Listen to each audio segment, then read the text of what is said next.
For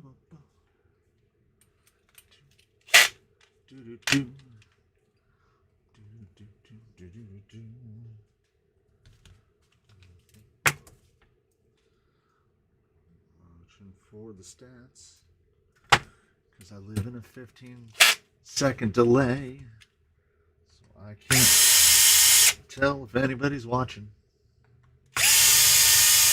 Hey, there we go. Welcome back, one person in the chat down there. I'm living in a constant delay, and if nothing else, I am less prepared this week than I was last week. I have rigs to build, but I can't. Can I build a rig every Friday? I don't know. Maybe I could. I probably should. So the software, for those who were here last week, the software saved the stuff from last week. So hopefully my audio sounds a little bit better. It's not killing anybody. I've been experimenting with some different tires for our good friend Jolly Green. So until we find something else to do, I'm just taking beadlocks apart and putting them in a pile, as one does. Welcome indeed. Well and truly, welcome back, everyone. Susan is here. I recorded all morning for stuff for the weekend, and now here we are. I am just hoping for one of those. There was a movie that came out in 2017. No one has seen it. It was called Collide, and it has the, I don't know, not honor, but it has the largest theatrical drop from week 1 to week 2, right? It made like $500,000 on the first Friday, and on the second Friday it made $5,000. That's a 90% drop. So my worries is that, you know, we get into this sort of thing and nobody shows up. But some of y'all are showing up. Don't I have a day job? Well, I mean, technically, is that what I'm doing now? Let's see. Somebody said a little high on the treble, so we're trying to adjust it. Or was it did I get it wrong? Is it bass heavy and low on the treble? A bit heavy on the treble. All right. Well, I have tools, so we can continue messing with it until I get it right. So rather than me do nothing but disassemble beadlocks while you watch, because I know that is overwhelmingly enthralling. Hey, the mythical and a mythican, welcome to the thing, whatever this is. Welcome to that thing. If you've got another, like, no.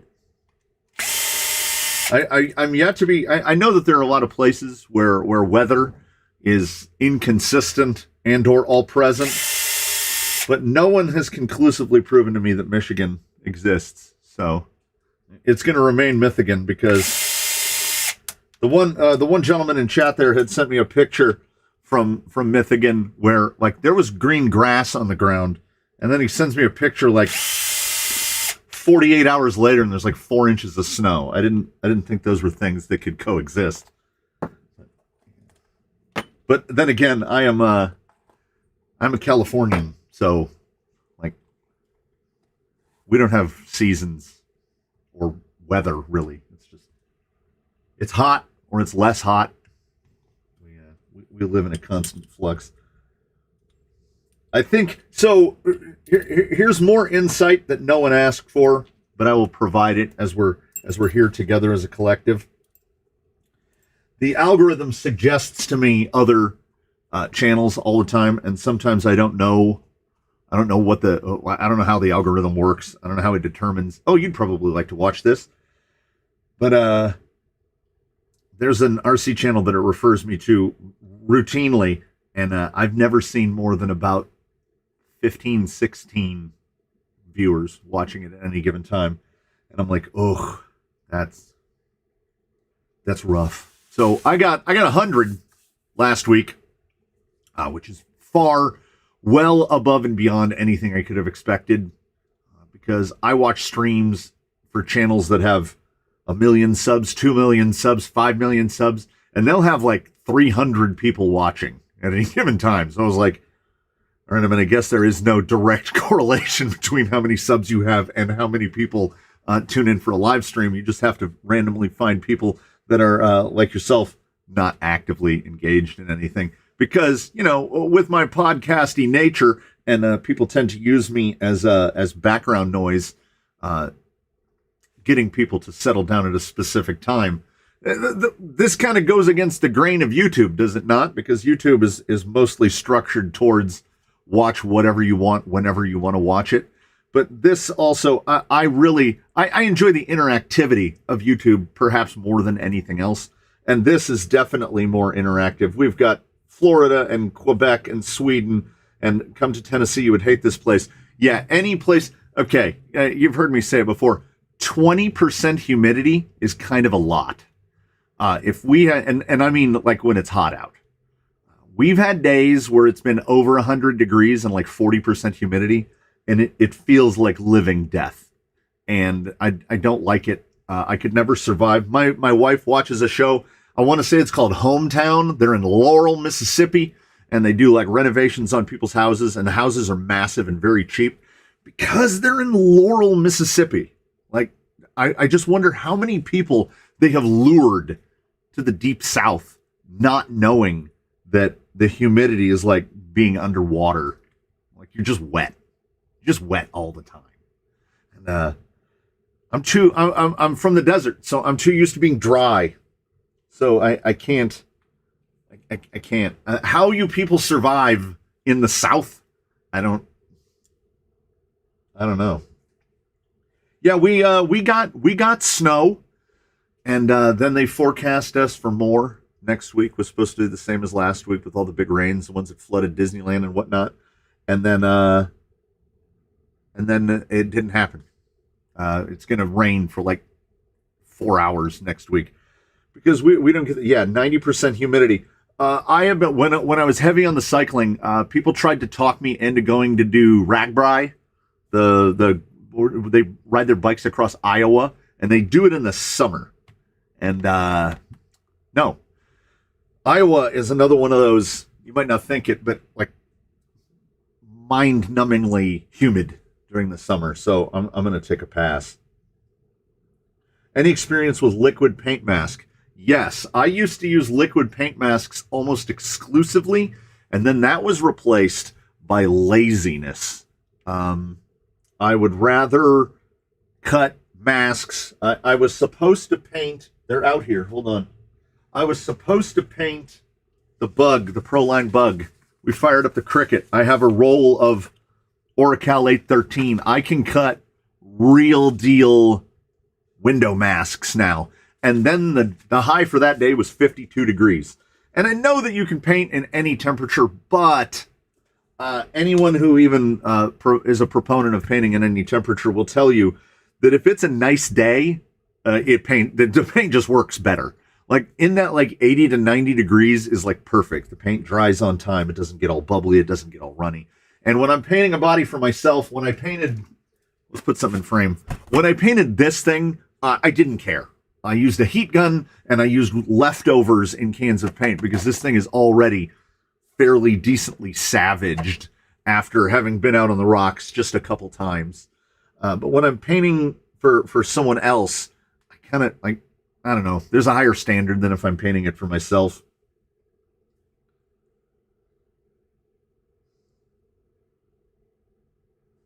Yeah, well, I mean, liquid mask, if you have patience and if you put it on with an airbrush or a sprayer, you will get the finest results. Like you'll never get bleed unders under any of the masks because it's liquid. But I'm too impatient. Like to do, like if you have like the Biddy design liquid mask, to do it properly, you want to do 5 or 6 coats of it, and you need to do the coats spaced out over time. And when I said that I painted this whole thing in 25 minutes, I mean that I painted this whole thing in 25 minutes. From cutting it out, I knew it was only going to be adhered with Velcro.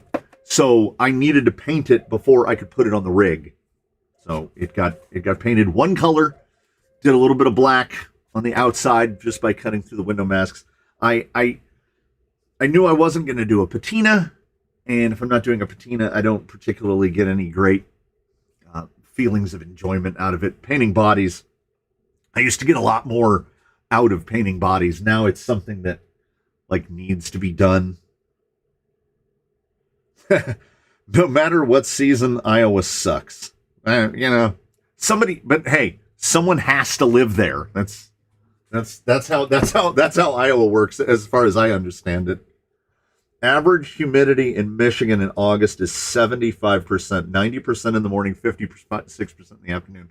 Those numbers are way too high. What I need the Michiganders and the people of the Midwest in general, y'all need to experience just once in your life. You need to experience a real desert summer day where we get into single-digit humidity, like 9% relative humidity.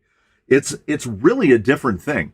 Yeah, I will 100% say, as a dweller of the desert, humidity is worse, for sure.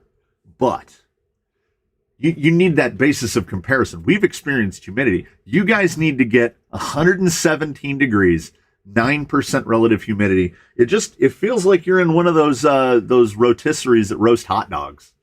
It's just like you feel like you can't get hotter than that. It's as hot as you can get. And it's the days where it gets so hot that you can't paint because the paint will dry in the air before it gets to the thing that you're trying to paint. Welcome to Crawler Can Bronx. Well, welcome aboard, Richard Young. Welcome to the canyon. Did I miss the servo in the stage killer? It is. Oh yeah, it is a Three Brothers G14 Pro, which was gifted to me. And the reason I didn't do a test on it is the G14 Pro has been discontinued. You can't even buy it anymore. So it's one of those things. And I had intended to change that servo out for an RS400 Pro. But then when I did the swap, when I put a Fusion in it, I was like, I need something that's direct powered. I mean, can you really say too dry? Like, I as a place that experiences 9% humidity, and it makes it to where there are certain hours of the day where you literally can't go outside. From like from about 1 in the afternoon till about 4 p.m. You just don't go outside. It is too hot for humans. But if I come in here, it's kind of nice. I got a big old swamp cooler over there. Swamp coolers work. Like y'all out there in the Midwest and the South, you can't use evaporative cooling. Evaporative cooling is cheap, and it works. And thank God. So if we get enough climate shift to where it makes it humid here, we're all doomed, because we use water coolers. There's a big water cooler on the side of the building, and if I can't use my water cooler, I'm gonna die.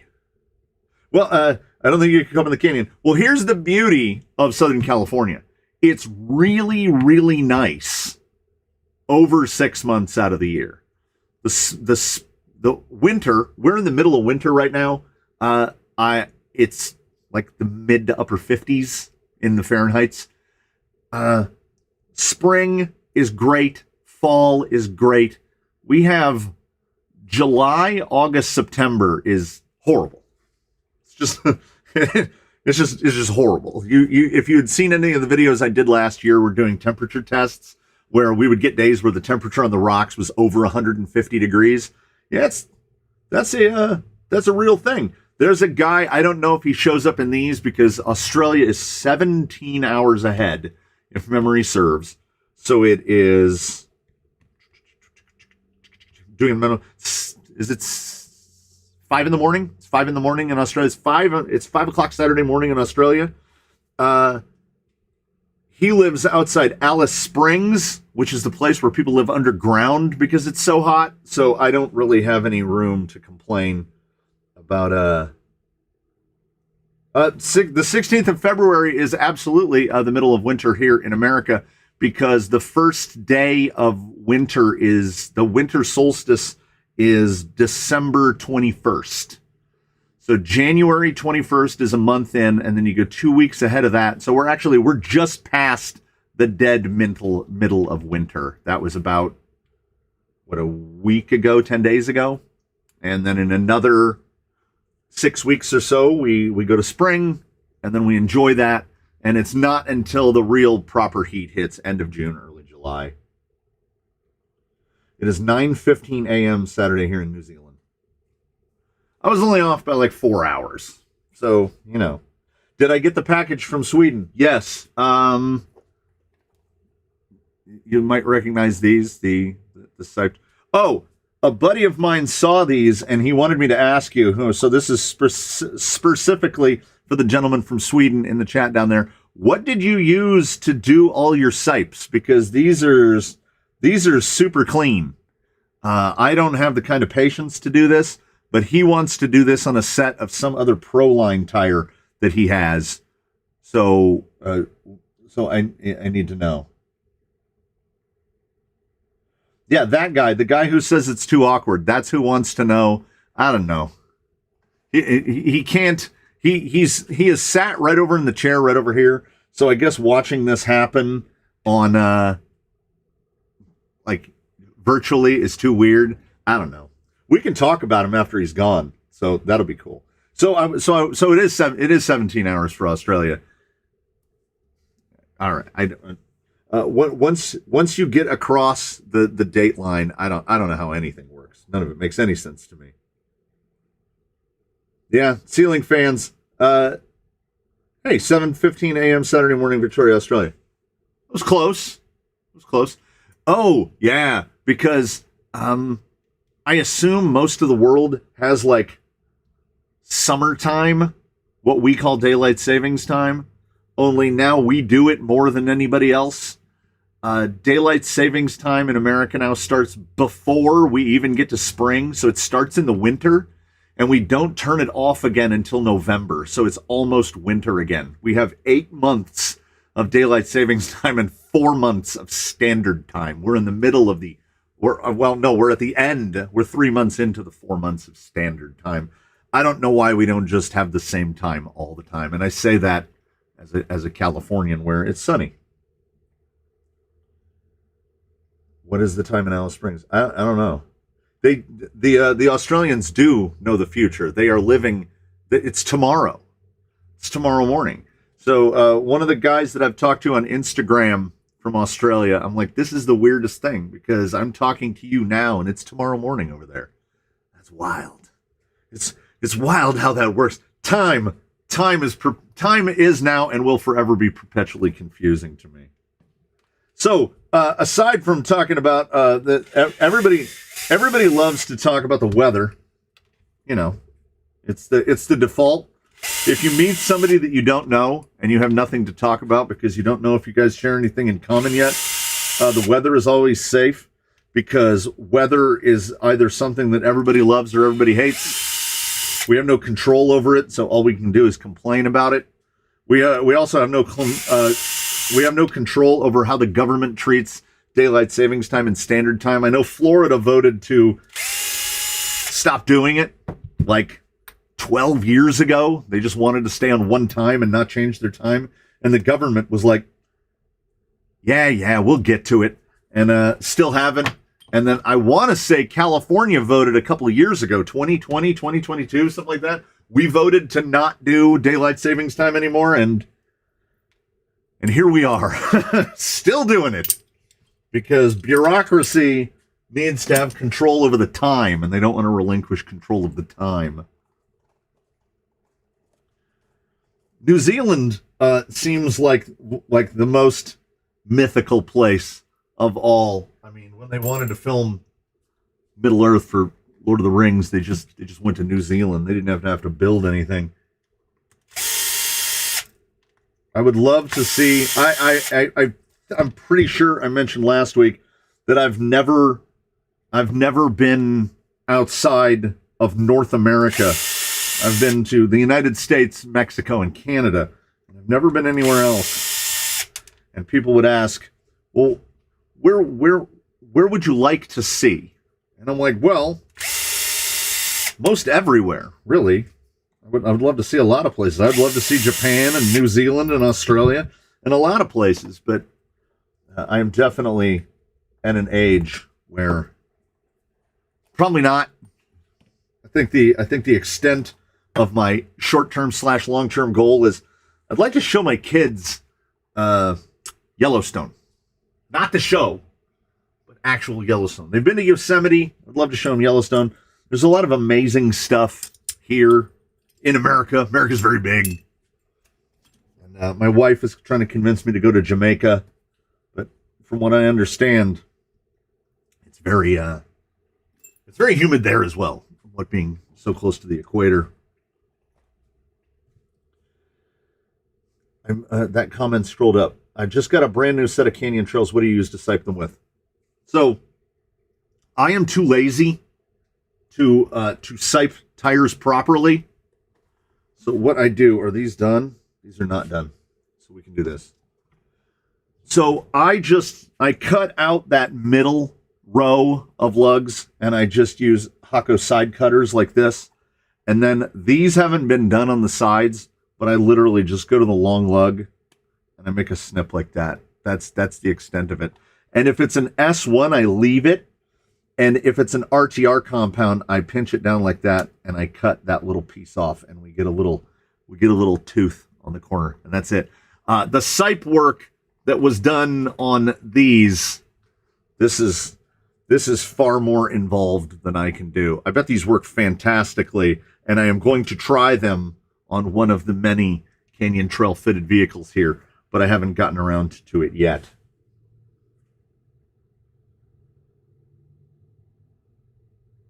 I'm making sure that the chat doesn't scroll by too far and I miss stuff.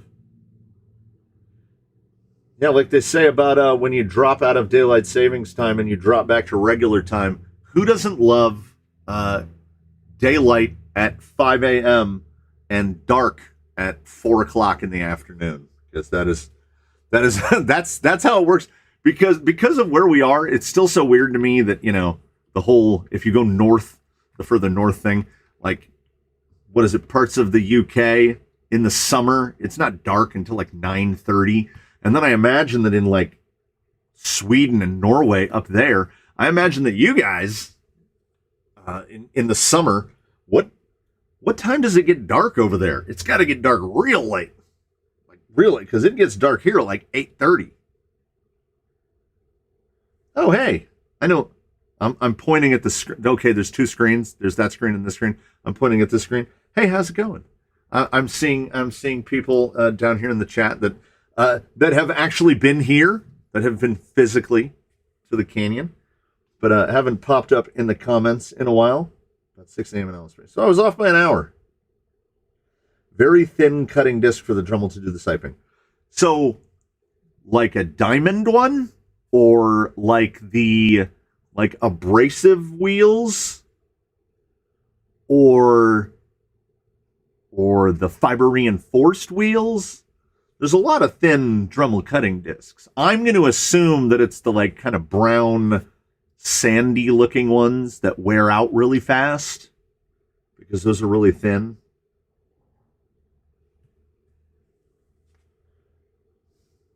That's not, I mean, I was an hour off. That's not bad for mental math. And I look like, so I have to share upload speed with my wife because she works from home on Fridays, but she's not working today. So we'll see. It was last week. It was at around the 40-minute mark that like everything dropped. Okay. The black abrasive. So, it was about 40 minutes in that like all of a sudden we just dropped out and then came back. So we'll see with her not working from home. We'll see if we're smoother this week. It seems smoother so far. It was a lot easier to set everything up because it was already pre-set up from last time. I just have a lot less to do and or talk about. So as I had mentioned earlier, if there's any questions anyone might have, throw them over there. And the chat the delay. I don't know what the delay works both ways, but I don't know how it feels to you. I see myself up here on a monitor right up there, and it's in very real time, but like how quick stuff updates. I have a preview window and I have a what you see window, and I can't have them both open side by side because it's like when Tom Scott did that video where they blacked a car out and they drove with like a delay.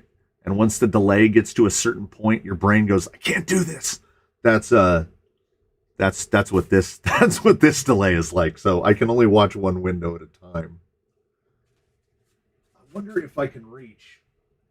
No, I can't. Maybe.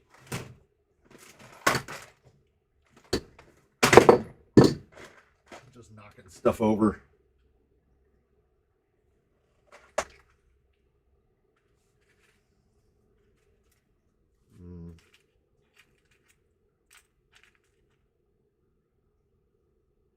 So I'm still trying to figure out, like, I don't know what kind of abrasive wheel that is. And then we've got the thinner brown ones. Then I've got the fiber reinforced quick ones. If he's using these fiber reinforced quick ones, that would be the cutting discs. That would be the best because I buy these by the 25 pack. And then I have the diamond ones. Diamond. And I have one other style, I think.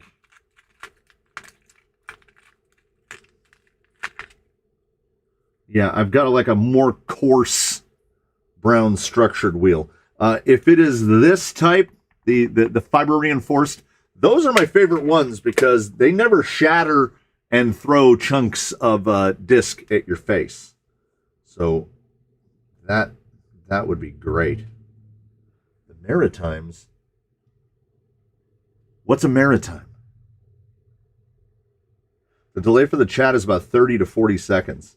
Yes, the one in the 25 pack. That is the best. Okay, I'm going to now have to try. Well, not now, but so probably this set. I still have one set of Canyon Trails that I haven't even cut yet. These are fully uncut. I haven't siped them. I haven't done anything. So I'm on these ones. We are gonna say today, pencil it in. I'm going to try the siping in on these. I'll try it. I'm going to try it because I've been wanting to try it. And, but, oh, that's so many sipes. That is so, that is so many sipes. I will prepare myself for it mentally to be able to build myself up to that. But man alive. Because I cut 40 and 480. That's like 240 sipes per, and plus the cuts. Yeah, that's a lot. That's a lot of work. That's a lot of work on there. That is probably actually a better idea. Someone just suggested cutting up a set of tires that are not great. The last ploffering that I did, the ploffer skewer, I think a couple sets of tires went out, maybe 3 or 4 sets of tires went out, and I didn't get any other emails. So if you had watched Wheeling Wednesday, all of those tires are already on the skewers. I loaded them all on, including the fake 2.2 ruptures. They're on there as well. And here's the best one. Some of the tires that have been out on the skewers for the past, so we built Mavericks at the end of November, right around Thanksgiving. It was over Thanksgiving weekend. Some of the tires that have been out there since Thanksgiving weekend are already starting to disintegrate from the sun. They've been out there like 3.5 months. So we're going to, luckily, the junk views will persist because we're going to have to keep feeding tires to the skewers as they fall apart. Yeah, the number of sipes should be equal to the number of cuts. And I think it's over 700 cuts to do a set of RTR Canyon Trails. So it'd be like 700 cuts and 700 sipes. And that is definitely putting some effort to avoid spending a little bit more on tires that don't take any work. which is why Tusks remain one of my favorites. You just mount them on a wheel. You don't have to do anything to them. I do love a Canyon Trail, and I own a lot of them. But laziness, as per usual, laziness is always lurking in the back.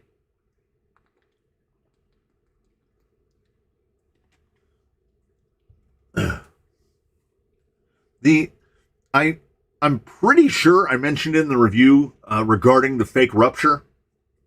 The fake rupture feels pretty good. But then if you were to wheel around for about 5-6 minutes, and then somebody hands you a real rupture and you put it on there, and then you drive that, you'd go, oh no. And then you would have to assemble yourself some sort of skewer so that you could get rid of the fake ones. They got reasonably close, but they're not. They're not. They're just. It's all compound, and I've said it in regards. Some tires, the compound is critical. Like with the Enjoras, that seems to be the case.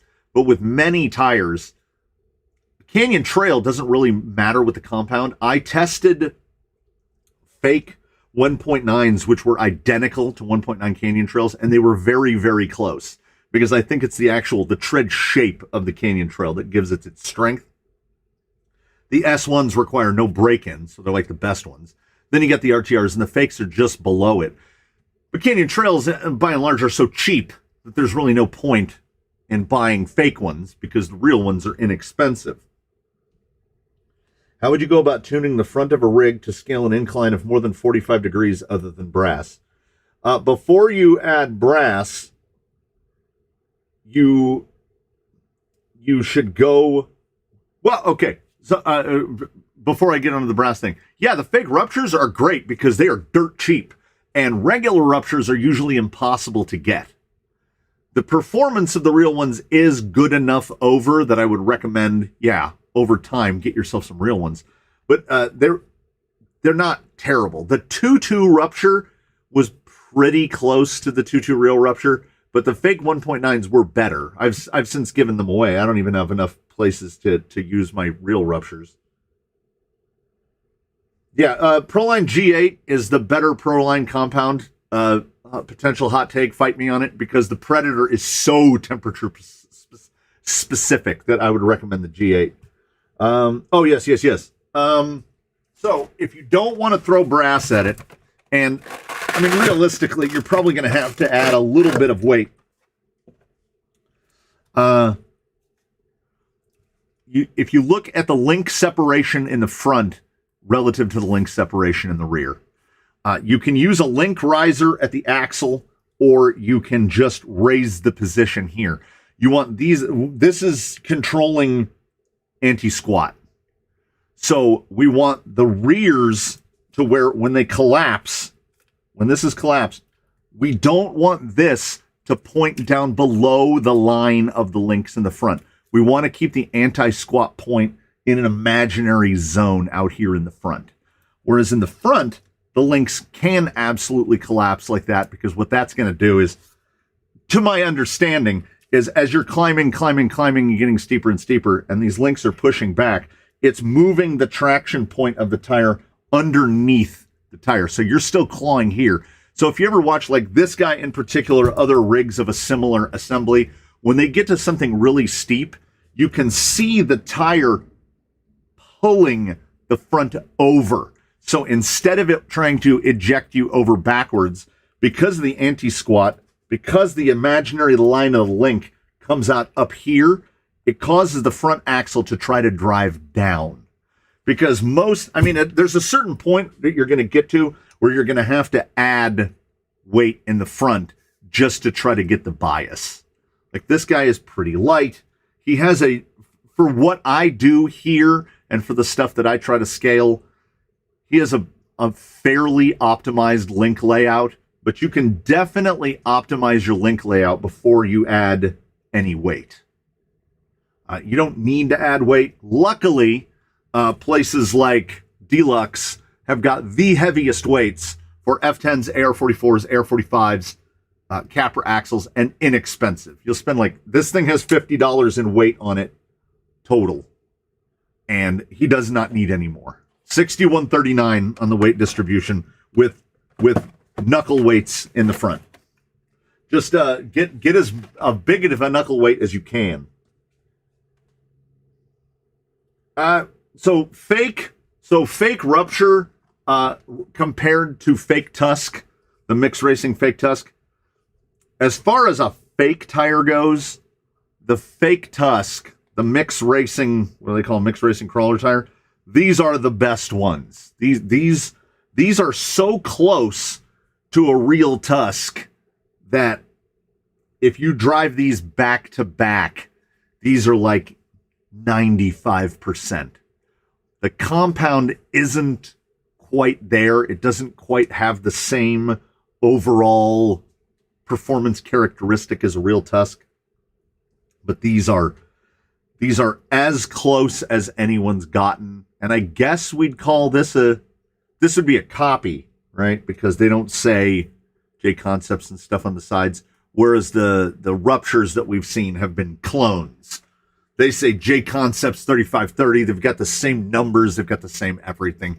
They're just chasing J Concepts green, and they haven't been able to quite hit it yet. And J Concepts green is, in my opinion, the best overall crawler tire compound because it works well in virtually every situation. Oh, if you can't find the mixed racing, the fake tusk, because they won't be sold as mixed racing, you can find them on both Amazon and AliExpress, and they will be sold under those horrible names. Let me see if I can find a link to them. They will be sold under those horrible Amazon names like SCX102, yada, yada, yada, yada. But you'll never, like, if you were to do a search for mixed racing crawler tire, you won't get anything. That is the beauty and the horror of searching for things on both Amazon and AliExpress. We're getting a little bit, like, Injora actually claims their stuff, but when you get into the faker stuff, like, you'll see Hobby Park, you'll see a number of brands like that, like, they don't make anything. They just rebadge and resell, or rebag and resell. Like, there are everywhere, all over Amazon and AliExpress, the worst tire of all time, the clone of the Pitbull Rock Beast XL, down to everything on the sidewall looks absolutely identical, and the tires provide effectively no grip. They have the least grip of any tire I've ever tested in any situation ever. They are the tire that are on JunkBot, and if you hold them side by side up next to a real Pitbull Rock Beast XL, they are identical in every way. The precise same size, everything. Have I dunked my Oreo with a spoon yet? Yes. And, I mean, certainly unpopular opinion, but I have to say, I am of the school where you take the Oreo and you've got Oreo, creamy stuff, fork into there and dip that way. It gives me a better sense of when I've achieved full Oreo saturation. So I tried the spoon, but I'm sticking with the fork. I am an Oreo fork man. I'm sticking with the fork into the white stuff. I don't know. I just liked it better. But I did try. And it is pretty convenient because with the fork, you have to hold on to it. Otherwise, it's going to mush against the bottom of your mug. But with the spoon, you could just kind of rest your spoon at an angle with the Oreo on top of it, and it worked out nicely. But I think that the final in-the-mouth consistency is arguably, is I think better with the fork. I'm a fork in the Oreo guy over the spoon. Everybody likes different things, I guess. You know, for the longest time, I wouldn't eat double stuffed Oreos because I was like, ugh.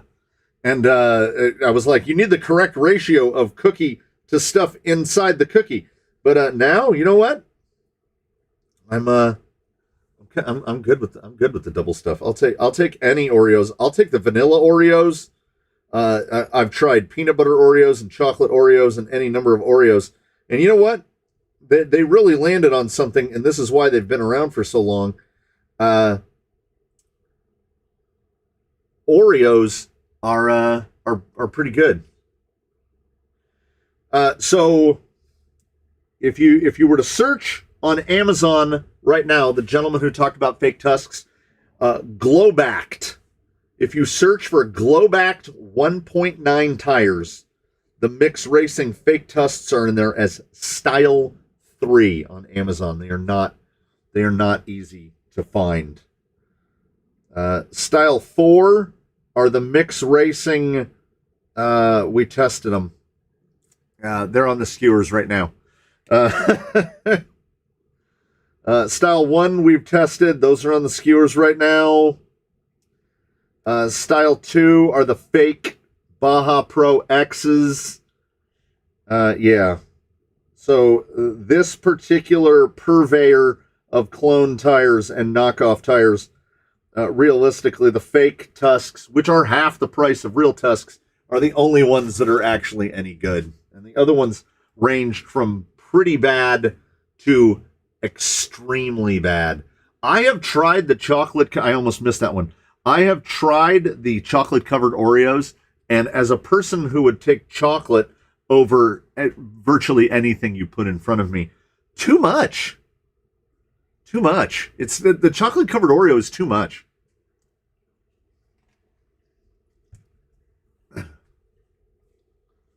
Yeah, you will see the fake tusks sold under any number of names. There's kind of becoming a number of, I guess we call them off brands, that are becoming pretty ubiquitous. We're seeing them all the time.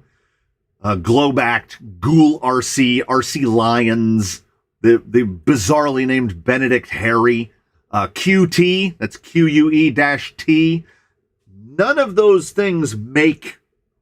places make anything. They're just rebagging and rebadging. I have a very brief, quick junk up tomorrow. If you will recall, I did the fake Dravtex, the Famanda fake Dravtex, and now they're sold under a bunch of names, and you can find them on AliExpress. I found on Amazon, these are sold by RC Boys with a Z, $20 for the pack of 4.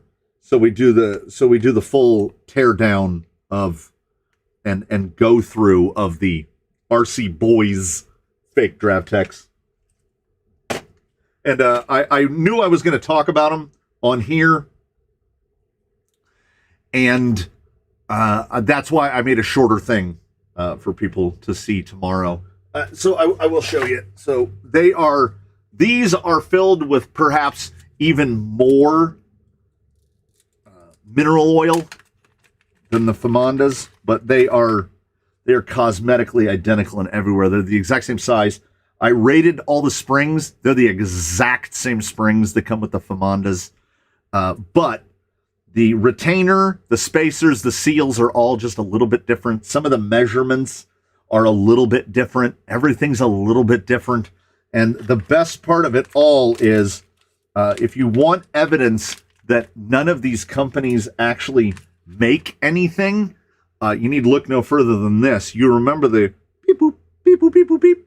You remember that with the fakes? Well, this is way worse because they just threw bits and pieces together. This is the shaft and piston that comes out of the RC Boys shocks. It has a 7mm piston, so with 5 slots in it. So you would need like 7,000 weight diff oil. So apparently what they did is they reached into a bin and they got a shock shaft that's for a knockoff Traxxas GTS, which also has a 7mm bore, and then they put it into a shock with a 10mm bore. So, like, these are completely unusable out of the package, completely. But the caps, the bodies, and the cups are identical to the Famanda and any of the others from AliExpress. I'm going to have to go back and watch your video, but what did you... Oh, by the way, Paul Manabat, thank you so much. You help fund buying stuff like this, because otherwise I wouldn't be buying $20 Amazon shocks for purposes none other than just testing them for people. What did I think of the MT-12? So, let's grab the man. I think that what you get, if you go down and you spend the money and you buy one of these, you get way more radio than what you spent the money on. Like this thing at like $139, it has one of the best feeling triggers and steering wheels of anything that I've tested. The ergonomics of it are fantastic, save for this little point right here. For my big thumbs, I wish that could be spaced out a little farther. That is my singular gripe about the ergonomics and the layout of this. The problem is Edge TX. And Edge TX is like learning another language. It's like if you woke up one morning and said, you know what? I'm going to learn Italian. And that's what you need to learn Italian to use this radio. Unless you have like a long and deep drone background. So you're familiar with Edge TX. I am not familiar with Edge TX. And I don't think that there will be a return on investment sufficient enough to trick me into learning Edge TX. So what I did is I programmed this thing. I think there's 9 models programmed to it. Every Go Fast RC I have is programmed to this radio. So this thing saved me a ton of money because it freed up half a dozen radios that were already programmed to my Go Fast rigs. So there's no chance that I'm driving. So this is great. I don't drive Go Fast rigs in the back because they're getting taken over by rock obstacles, right? I might go do some donuts back there, but that's about it. I go somewhere else to drive Go Fast, and I can only drive one at a time. So this thing saved me. It is an amazing radio whose capacities are well above and beyond what I need to use it for. And it has add-on features and the nicest bag that you've ever seen. I mean, so now when I go over to my buddy's house to drive on his Go Fast track, that's it. I'm done. And there's storage in the back for extra batteries and everything. It's a marvelous radio. And if you were willing to put in the time and invest part of your life into learning Edge TX and getting the full-fledged amazingness out of this radio, you will absolutely not be disappointed. But I was like, you know what? I came to a conclusion. I don't want to do it. I love RC4s. For crawlers, I buy an RC4 and except in the rare instance where I need an RC6. And that's it. Have you had a mess with the pink and olive green silicone inserts yet, Mr. Canyon? Well, no spoilers. No spoilers, everybody, but we had to get the big bag. There's the pit gun. So we'll give you a small spoiler. I was recording this morning. So inexplicably, I've seen them under another name, but Famanda is the one that pops up, popular on AliExpress. These are Canyon Trails with the Famanda. They're like purplish pink. And these have the Famanda olive green. I did a very basic rating where I put that video's tomorrow. I put a beadlock ring in the center and I pressed them down on a scale and saw how much force it took to collapse them. The purple and the green are identical. They're the exact same thing. So we tested those against Enjoras. These are Enjora Blues in Canyon Trails. So we tested these directly up against Baseline's everyday wheel and tire set, which are double buns in RTR Canyon Trails. And that's all I'm going to say about that. I'm not going to tell you who wins because I got to get them views to fund my toy car habit. You're here to assist me in funding the toy car habit. But I think a good time was had by all. And I don't know if it will be, wow, very dirty. I don't know if it will be surprising to anyone else, but I definitely got some surprises while testing these. Someone says, I love my Class 1 Voodoo clones. I'm mainly driving one, though. Those Class 1 KLR, they're not, I don't remember what box they're in. I gave them away. The little skinny Class 1 size KLRs, because of that '06 thing that happened with the manufacturer, you could get some real good ones. You could get some sort of terrible ones. It was a real crapshoot with those. But I ran them for a while when Yellow was still in Ecto. I ran them for a while and had pretty good luck with them. My need for Class 1s is pretty small. Now see, so when you know you need to watch out for something, when someone says, I like to take 2 double stuffed Oreos and twist them apart and squish the 2 halves with the good stuff together, see, you've gone too far. That's too much mysterious Oreo middle and not enough normal Oreo outer. I get the feeling there's going to be a lot of Oreo talk today. Yeah, the ones I sent didn't have any brand name on them. Pink and olive green were soft and red and blue were firm. Yeah, I can't imagine the firm. The firm is wild. I still have the firm set of Enjoras up here. And honest to God, I mean, your rig would have to, when you put a middle in, to compress the bottom of this, it's like 9.5 pounds. 9.5 pounds per tire. Like, even when climbing, who has that much weight? I mean, I guess, yeah, you got like a full hard body, you got a bunch of stuff on the roof and stuff. It still seems, I don't know, excessive. Do I still put viewers' rigs up in the community tab? Absolutely. I also, and this is an excuse, this is a full and complete excuse. On any given day, I will get between dozens to 100 plus emails of all different sorts, not including my usual spams and stuff. I mean, like contact emails and stuff like that. So when I get images in an email, stuff like that, sometimes I just forget. And then you might notice that every once in a while on the community tab, there will just be like a bloop, bloop, bloop, bloop, bloop, bloop, bloop, where I'll just post like 20 people's rig pictures on there. Yeah, I was just talking to Erwin over there in Belgium about how I am terrible at social media, terrible at it. And YouTube counts as social media, but I can keep this updated. I can do stuff like this. But I had created a Crawler Canyon Facebook page. I very rarely look at it, and I never update it. So Erwin has created a Facebook called Crawler Canyon 404, and if he wants to take it upon himself to keep that Facebook page updated, he should be here. He mentioned he would miss about the first 90 minutes of however long this goes.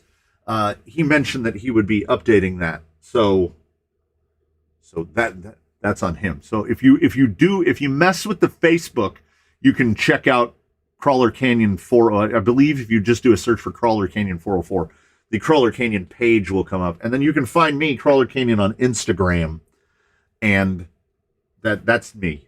There's, so far as I know, the hobby shop in Chicagoland doesn't even have an Instagram, or they didn't when I started mine. I knew nothing of their existence when I drew the name out of a mythical hat.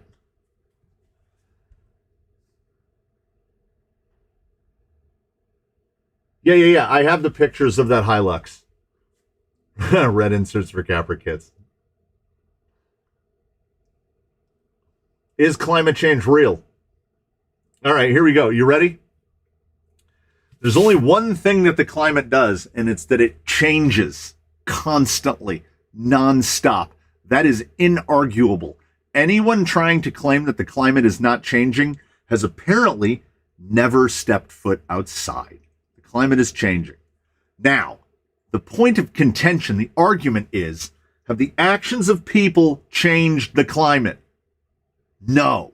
All they could do is accelerate or retard what is already happening. The climate basically goes like this in a big oscilloscope. It gets hot, it gets cold. It gets hot, it gets cold. It's all part of the hydrologic cycle.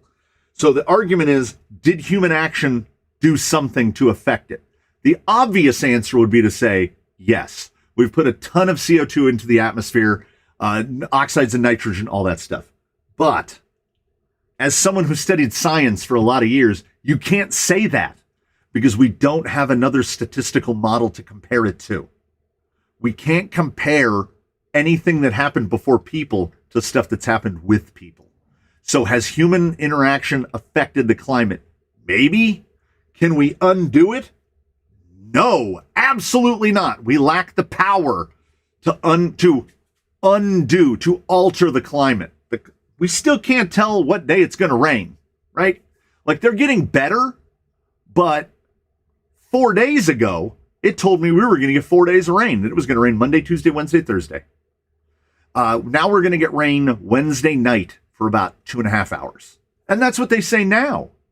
Fast forward to Tuesday, that might be completely different. So yes, I do understand that the climate and the weather are two independent things, but the weather is reliant on the climate. So is climate change real? 100%.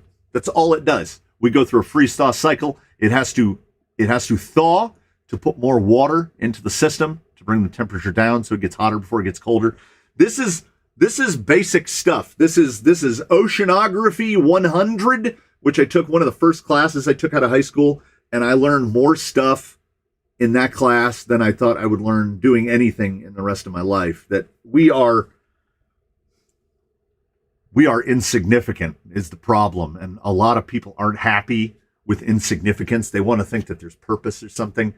We're just monkeys with anxiety, man. We think too much, and then the next thing you know, people are like, Biden, I believe in a speech a couple of years ago, said, we're going to put everything we can into stopping climate change. Well, good luck, buddy.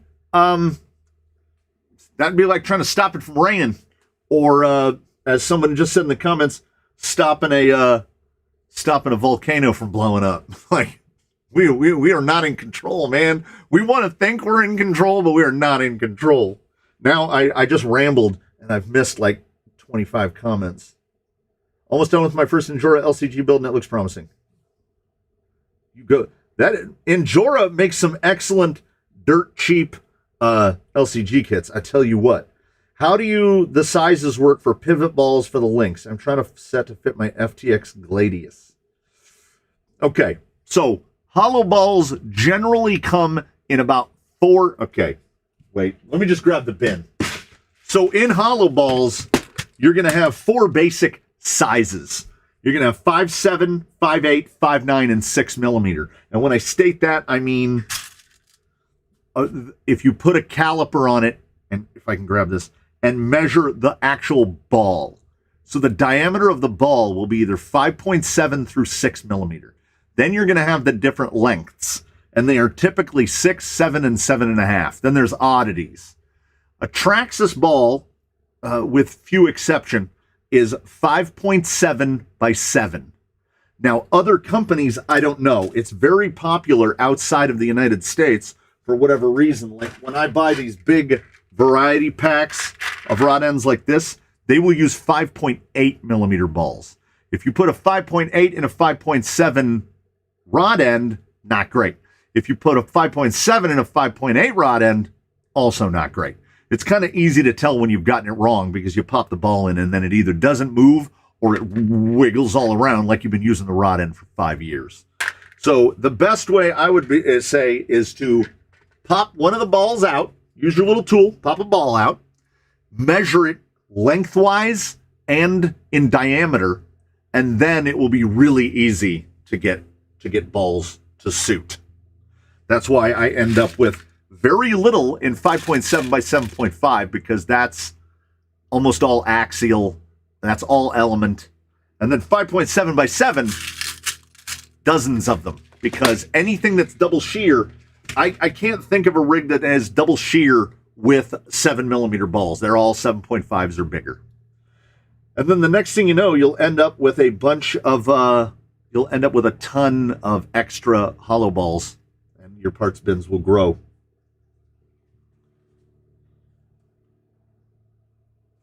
Yeah, someone back on global warming.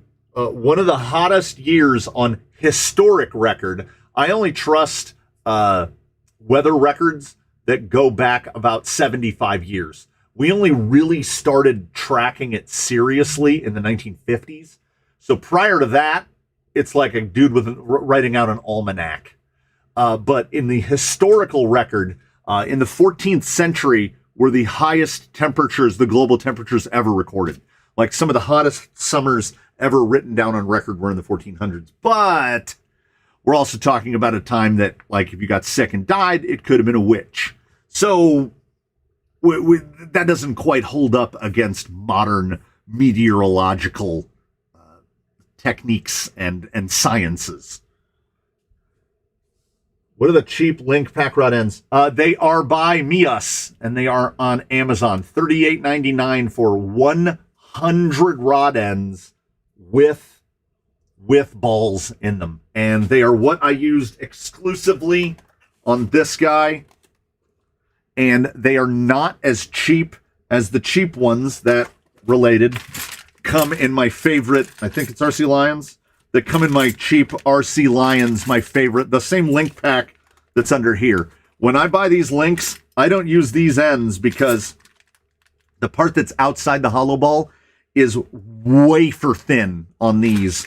And it's about the same thickness on these as it is on like some of the older axial ends. They feel very similar. They fit really well. These are all Mias ends on here with the included balls having to swap out every single one because they're 7mm and this is an axial, so it needs 7.5s. What is the best place to get them? Amazon. Or probably directly from, wait, did I miss one? Talk about your associated V2 slipper clutch for the Stealth X. That is the beauty, the absolute majesty and beauty of Associated Electrics from Lake Forest, California. The output shaft on a Stealth X gearbox is the same as the output shaft that goes back on Associated gearboxes for 2 decades. So if you have a slipper set up for any RC10, T3, T4, T5, T6, any of those, you can just take the slipper pads and the gears take the same pads and everything. Oh, yeah, hold on. We've got, so, pardon me. So you've got the banes of my existence, the plastic molded slipper eliminator pads that come with pretty much every element kit. And then you've got, this is a Kimbrough, but it's the same thing. So you've got the gear that it just pops right into, the eliminator. So if you take that out, this is an associated pad. And the pad is the exact same thing and fits into the right same hole. And then this is the plate, and it fits right onto the same shaft. You just put plates and 2 pads in, and then you have a spring that goes on there and a nut, and then voila, we've got a slipper. That's it. So I don't even know. And then I've got the fancy stuff, like the triple plate slippers. We don't need any of that. When I'm discarding this stuff in favor of this stuff, it's purely just to stop blowing up gears and snapping drive shafts. I just want this to slip right at the very end. I go all the way tight. I back it off about 1/4 of a turn, and that's it.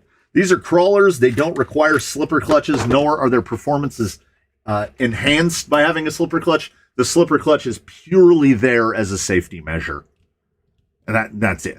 I was talking to someone else about this, that setting up a slipper clutch on something that actually needs it, like a 2-wheel drive short course truck, is equal parts experience and luck.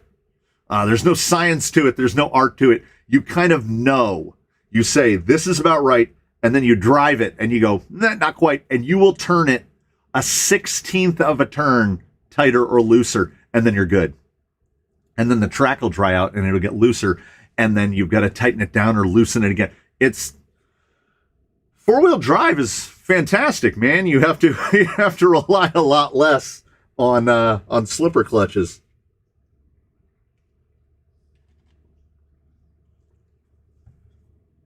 I got to make sure I'm doing that thing again where I don't. What's your take on Duratrax tires? The Duratrax Deepwoods, right here, will forever exist in my top 5 favorite tires. This is a fantastic tire, and of every tire that I've tested, the tire that if you drive it in a wet condition, if you drive off of a muddy, disgusting, slick, dirty trail in the woods and drive it up into a rock, the Deepwoods does not care. They can be absolutely loaded with mud, and they grip very nearly as well as they do when they're dry. They're my favorite all-weather tire, and it is a damn shame that Horizon severed their contract or just let their contract expire with Louise, who are the OE for both Duratrax and Fast Tracks and the other one that I can't remember. So like when you see Fast Track Roccos are the same as Duratrax Deepwoods, same compound, same everything. They just, for whatever reason, they paint a little different thing on the sidewall. It's a shame. The only Duratrax tire still in production is the Duratrax Fossil, and the Duratrax Fossil, to my knowledge, is produced by Proline. So I like the Fossil. I don't like it as much as the Deepwoods. I still have 2 full sets of Deepwoods, and I love them. I loved all the Duratrax tires. The Deepwoods at the top, followed by the Ascent. The Class 1 pivots, which you can still find some places, are fantastic. They are a fantastic Class 1 tire. What would I... Okay, when you get wooden obstacles around the course. I'm going to chalk it up to the desert. Wooden things don't last long here. I have also built an underneath, if there were any photographic evidence of it, underneath Undertaker, it's all wood under there. It was a whole sequence of wooden obstacles, and I really didn't like it. So I just covered it in rocks. There are no deliberately wooden obstacles, save for, I guess, the teeter-totter is wood. I use wood to make bridges, but wood as obstacles, I guess it's because I have too much access to rock and stone. So I'm just going to use rock and stone instead. It lasts, forever before it gets up too high. Yeah, Deepwoods are great.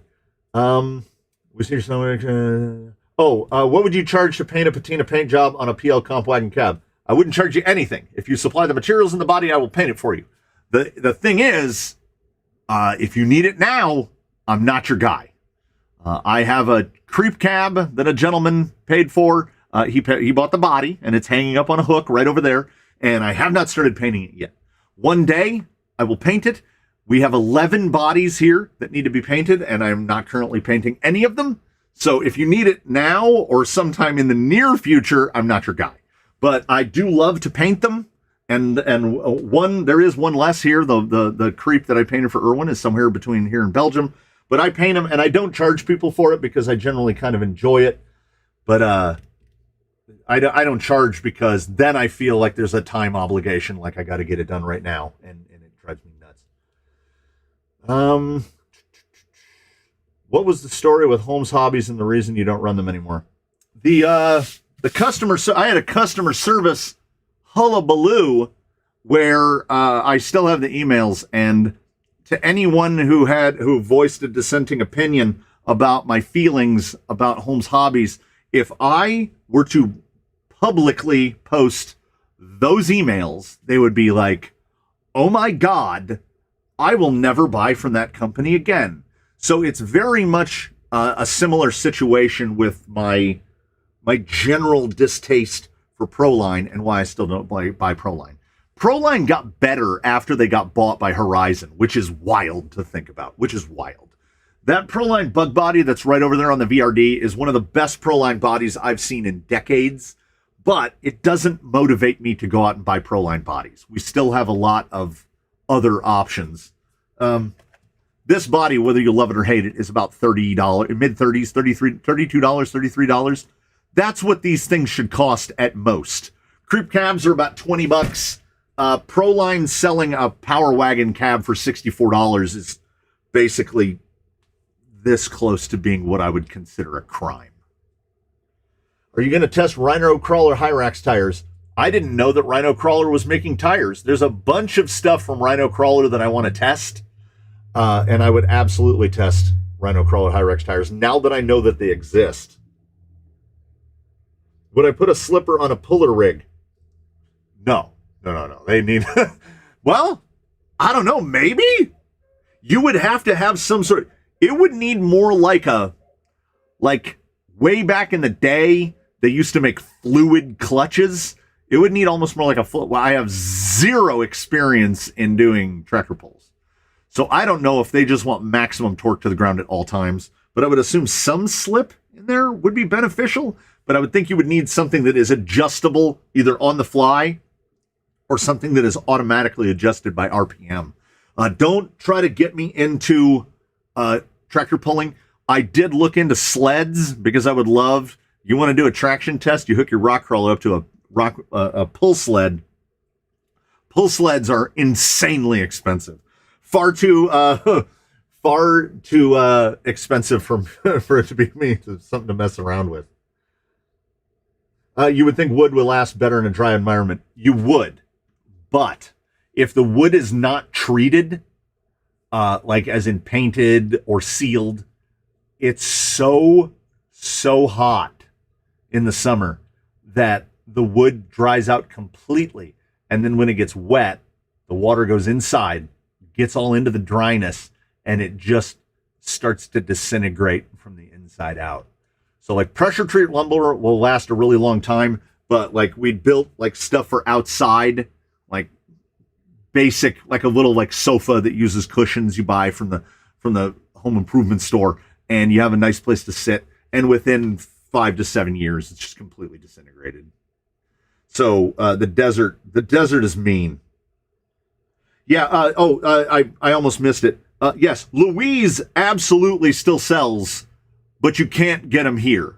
Louise, now that they're not in a deal with Horizon, Louise needs to find a U.S. distributor so that we can continue to get tires like Deep Woods, but we can't. And same with Fast Tracks. I can't get Fast Tracks or Louise here without importing them, and I'm not paying $40 to $50 a pair. As much as I love Deep Woods, I'm not paying $40 to $50 a pair for them. It's kind of how I feel about reefs. What is a good? Oh, wait, I'm missing. Hold on.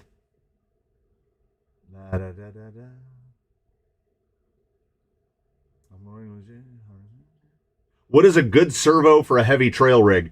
I will continue to recommend, above all other options, the 50 and 60 kilogram Flash Hobby servos from Amazon. They're about $60. They have both receiver powered versions and direct power versions. The cheapest one is the 50 kg 8.4 volt version. I think they usually run about $49.99. They go on sale pretty routinely. I have one Flash Hobby servo that has developed a little bit of MS. It gets a little bit of, when it's sitting, like a little bit of idle seeking where it jiggles. Other than that, absolutely flawless and trouble-free. And we have so many that I can't even count them. Baseline has been running a 50 kg direct power Flash Hobby servo almost since day one. And how many hours has he put in? So those Flash Hobby servos punch way above their weight. And I saw someone recommend the DS3225. The blue case Amazon servo, if you are on the strictest of budgets, the 3225 SG is really the way to go. They're like $30 and they are atomic. The only thing they sacrifice is speed. They are very slow. So it's slow to the point where you almost have to get used to it. So I would recommend you just save a little bit, spend a little less on something else, and spend the whopper of like $50 on a Flash Hobby. I would truly and genuinely take it over the blue case because they are that much more capable. And as I said, I've had no problem with any except the one with a little bit of.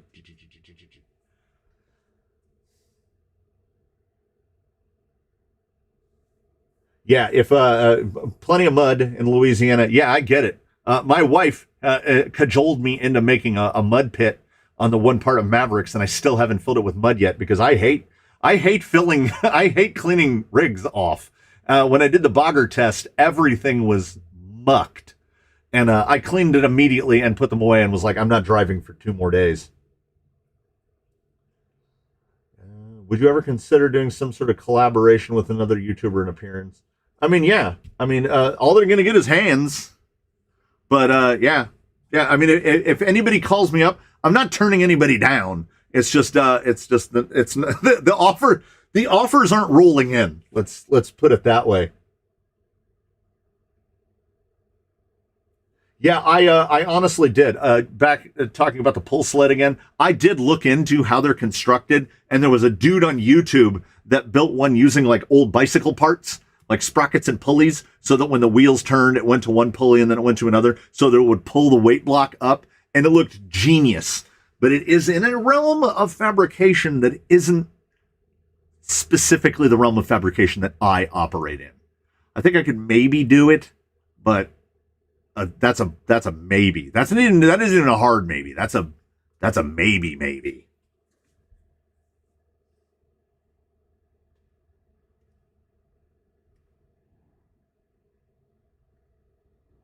Oh yeah. Someone RCJKS just mentioned that every company has ups and downs in customer service, and that's absolutely true.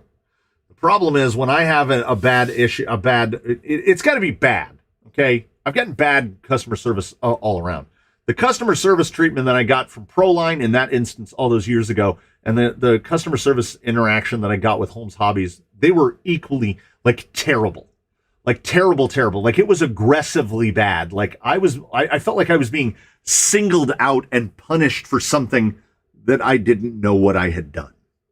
So I'm like, if that's how they want to treat their customers, then they don't need my business. And here's the thing. My life is largely unchanged.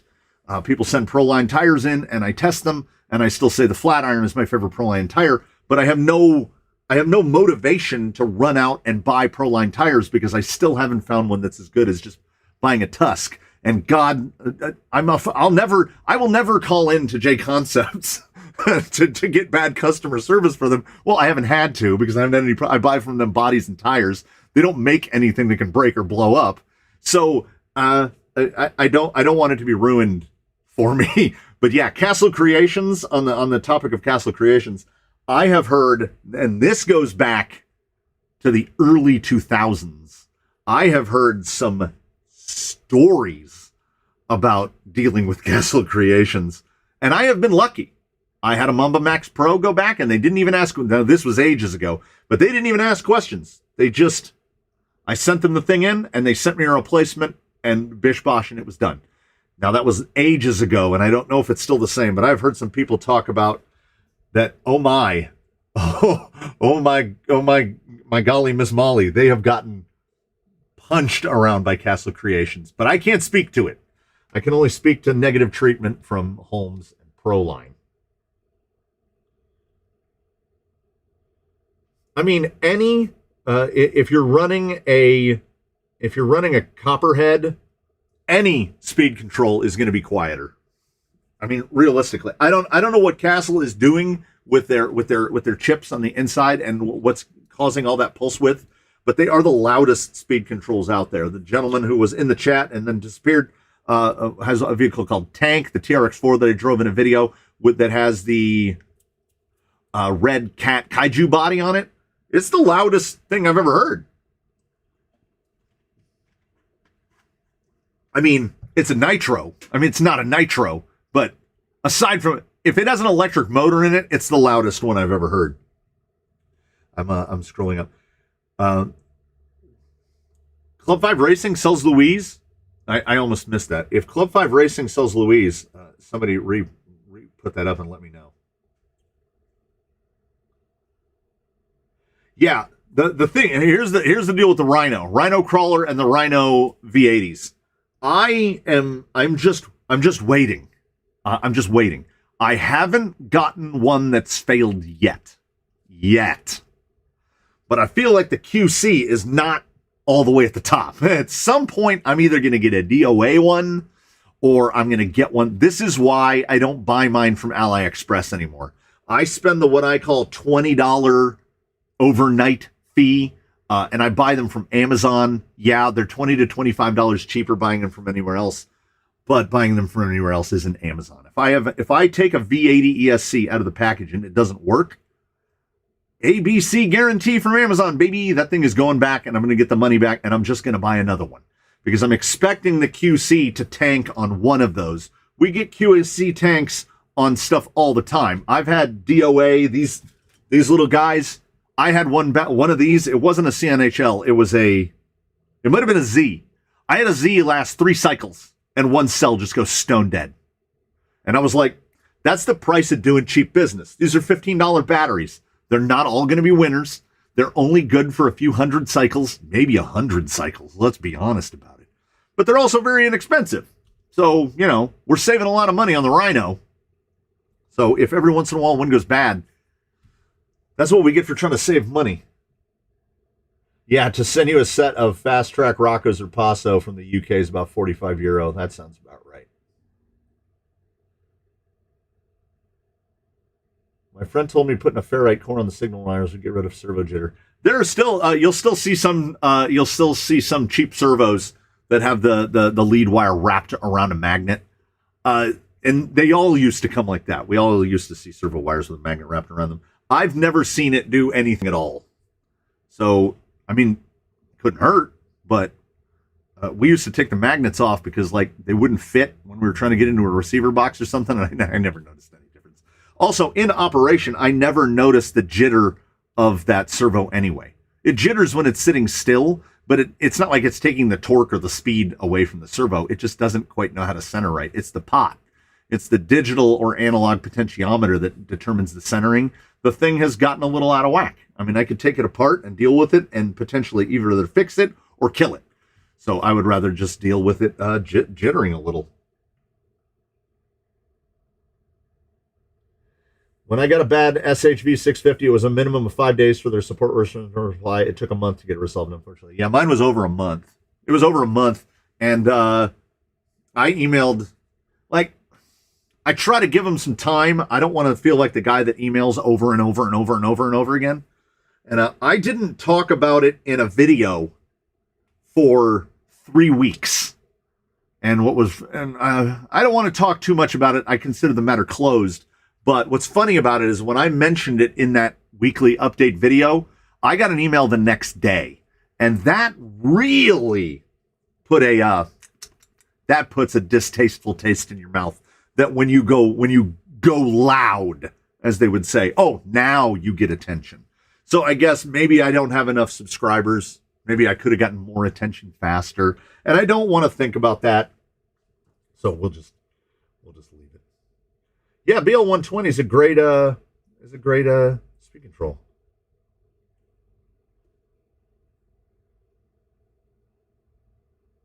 It doesn't get dark in the midsummer for 2 to 3 weeks. That's not a thing. Yeah. Ed Scrivener says, I had a Surpass Hobby rocket motor with quality control issues from AliExpress, and it was a nightmare to get sorted. Anytime I order anything at all from AliExpress, in the back of my mind is the mantra, no warranty expressed or implied. I feel like I treat it like I'm buying it from a swap meet. I'm buying it cheap, and that cheapness is the exchange for any support after the fact. If any of these Flash Hobby servos just burn up one day, they're just dead, I just buy another one. Because I haven't had one go yet. I'm expecting one to go. I still have yet to have a servo of any kind die in service, regardless of the price point. So that's great. We've killed a couple on the servo tester, but that's a whole different thing. Can you recommend any budget BECs? That depends. How big of a BEC do you need? Are you just trying to keep the receiver on? Or are you trying to run something along with it? Most of my rigs, I go lazy. If I have to run a BEC because the AM32 doesn't have an internal BEC, I'm going to run a direct power servo. So then I either need one of the little Maker Tech ones from Amazon that are like $5, but they only put out 1 amp. Or I get one of the little NSDRC ones. I think I have one right here. Digging in the bins. So these little NSDRC guys, I think they're rated to 3 amps and they're under $10. These are what I use when I need to run, like, say, a dig servo, where I'm not just running the receiver.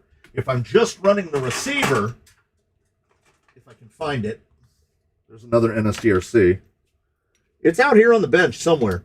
I have the Maker Tech is all over Amazon, and their BECs are like this big. They're like a quarter the size of a postage stamp, and they are plenty to keep the receiver on, but not much beyond that. I actually am mistreating a couple of these NSDRC ones and have like the whole rig running off of one of these little things.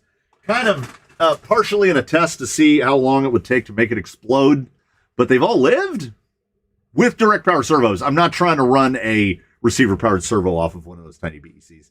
If I'm going to do that, I just bite the bullet and spend like $40 and buy a CC BEC, which is not optimal, but we're still not, where's the better option? Because the CC BEC is still pretty small relative to, like, you can get those big 8 amp ones like UBEC off of AliExpress and Amazon, but they're enormous. They're bigger than the speed control.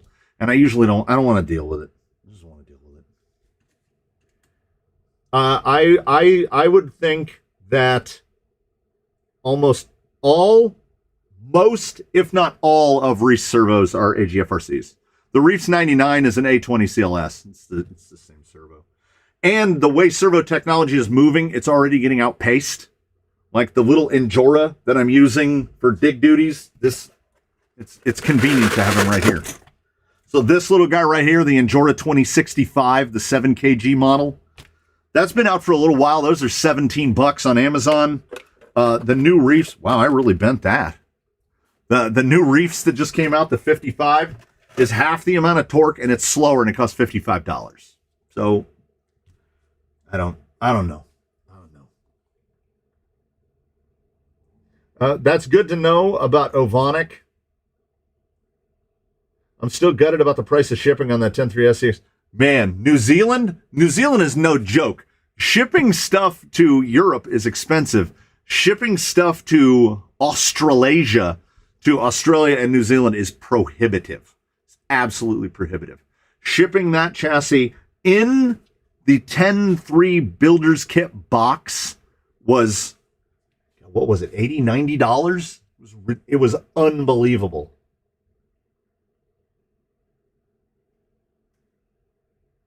Favorite budget platform for a build. Here's the thing about building off of a platform.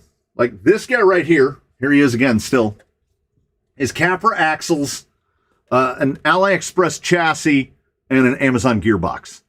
As far as I'm concerned, a rock crawler is axles and a gearbox. You can buy the Mias portal axles either from Mias or off Amazon for $80, and you can get the identical dig gearbox to this one off of Amazon for $30. You're in $110. This chassis is $40. There's no point in buying an RTR today. There just isn't. They're not offering us anything. Don't get me onto a stance rant. You can build this, right? Minus the crazy servo up over here. There's nothing exotic here at all. It has Capra axles on it purely because I had a pair of Capra axles, which have all Mias guts in them. So, like, everything here was done economically. But if you want to build a budget platform, you can't beat China. You can't try to beat them. Get yourself an inexpensive carbon fiber chassis, and then put a gearbox in it, and then put some axles under it, and the next thing you know, you're 80% of the way to building a crawler. Is there a video about your Yoga Brick workstation? Yes. The video is called Susan, because the Yoga Brick is is indeed Susan. These are Amazon. Back when I was getting them, they were 2 for $8. They're a lot more now. You put a flat piece, you put a box piece that's cut to hold the block, and you got a rotating work stand. There's not much to it. I was too cheap to even buy a Lazy Susan mechanism, so I used a ball nose router bit and routed 2 quarter-inch circles and filled it with plastic ball bearings, acrylic ball bearings. So Susan is built, not bought. That's the thing of that. Okay. I have a gearbox question. What is the reason for the large amount of lash on the TRX 2-speed? It's because the dogs. It's because of the locking dogs that lock the 2-speed together. You have a dog on this side and a dog on this side, and there's the space. They have to take up that space. It's because they're 3 dog sliders, so there's that gap. There's a big gap between each one. It's just any vehicle that has dig has the same thing. Like if I hold the drive shaft, you can get this much movement out of the front tire, and then the shaft moves. So we get about an 1/8 of a rotation. But in the back, because there's dig, it's like double. Because the dogs in the dig are flapping around. The chat is getting ahead of me again. So is there a way to reduce it? Not that I know of. They would have to redesign the dogs inside, and then you would get grinding when it went to engage. So the way to reduce it is take the 2-speed out. I know that's not the answer that you want, but the transmission does tighten up a lot. He's got a 2-speed in him. At an instance in Amazon, actually send me a new one when mine fried. Took through. Yeah. Generally, those sellers on Amazon, why it took so long, they were very good, and they replaced your busted thing, and then they had it drop shipped to you. So that thing had to come all the way from the factory in China. That's why. It just doesn't go out of Amazon fulfillment. Because I don't think Amazon fulfillment does anything to do with warranty coverages. Building a budget LCG for my 5-year-old, Chinese carbon or homemade aluminum. Now that I've read that comment, I would say, ooh, Chinese carbon is so cheap.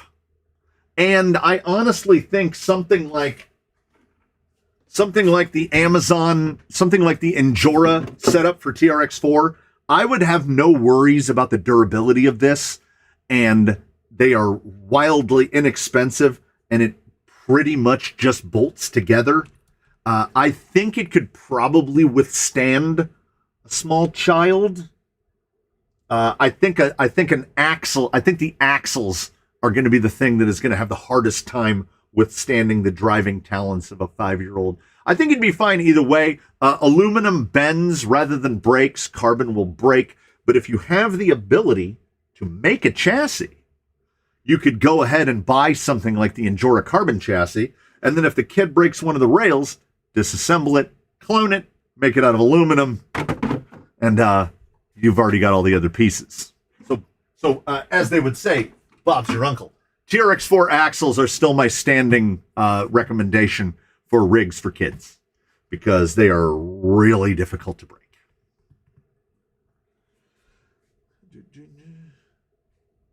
I got a bad servo from Endura shop on AliExpress and they replaced it immediately, no problem. Endura is like legit. Endura is, in my eye, legit. Like they're just another company.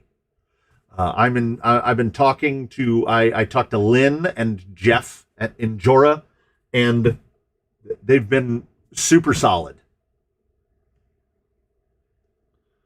I expect to be ripped off anytime I buy off of AliExpress. Yeah, and particularly because the shipping and delivery window on AliExpress is as wide as the horizon and as bright as the sky.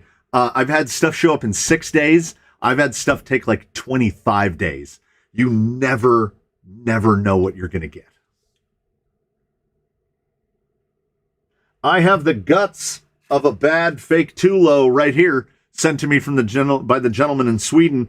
I cannot wait to dig through my bin and put some flange bearings in it because he sent me a video of this thing running and it genuinely sounds like a coffee grinder. It really does. I want to know how they messed it up so badly.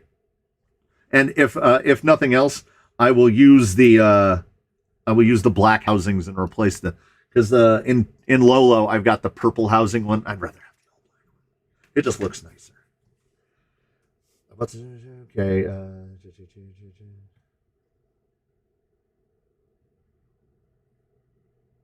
Wow, it just jumped out. BEC to run an 8.4 volt receiver powered winch. Oh, yeah. You're either going to have to go with one of those big tanky UBECs or something like a CCBEC, I would think. Or put an old speed control in there and just use that instead. Just run it off the speed control. Can I run a direct power servo with my Fusion SE? Yeah, absolutely. All you need to do is... This dude is being super helpful today. All you need to do is, you see the battery plug right here, and there's 4 wires coming out of it. You solder a male JST. There's where it plugs into the female, and that's it. You just solder it in line with the plug, and then you plug it, because every direct power servo will have a female JST on the end of it. You plug those in, then it has the 2-wire lead that goes into the receiver, and then you're done. Yeah, you can use a direct power servo with anything, because the servo will only have a 2-wire Futaba lead going into the receiver. Have you ordered directly from Injora? Yes, I have. Injora's shipping to the U.S. is pretty much like ordering domestically. I think it was like $8.95 for the amount of stuff that I ordered, and they shipped quickly. That's where I get all my scale hardware for building wheels from, is Injora Direct, because that's the only place to get the black scale hardware. And it was great. Mike Cross down in New Zealand, really sucks. I want some stickers and one of your shock stands. We might still be able to do that, because the difference in shipping a box and shipping a little flat envelope that would basically be this thick and only weigh, we'd still be in that like 2 or 3 ounces. I'd probably be able to ship it first class international.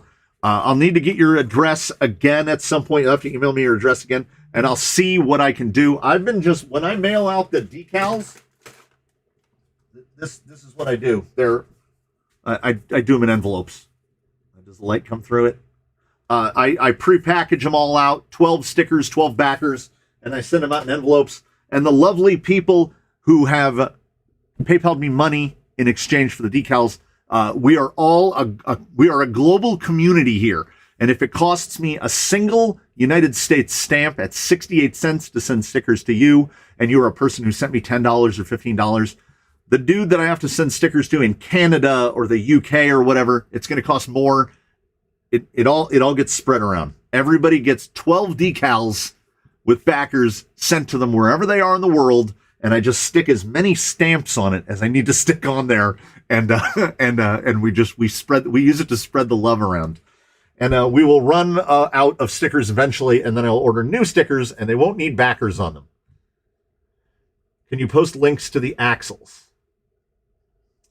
Oh, the Mias axles? Yes. Let me see if I can figure it out. That's if Amazon has them in stock right now. Woof.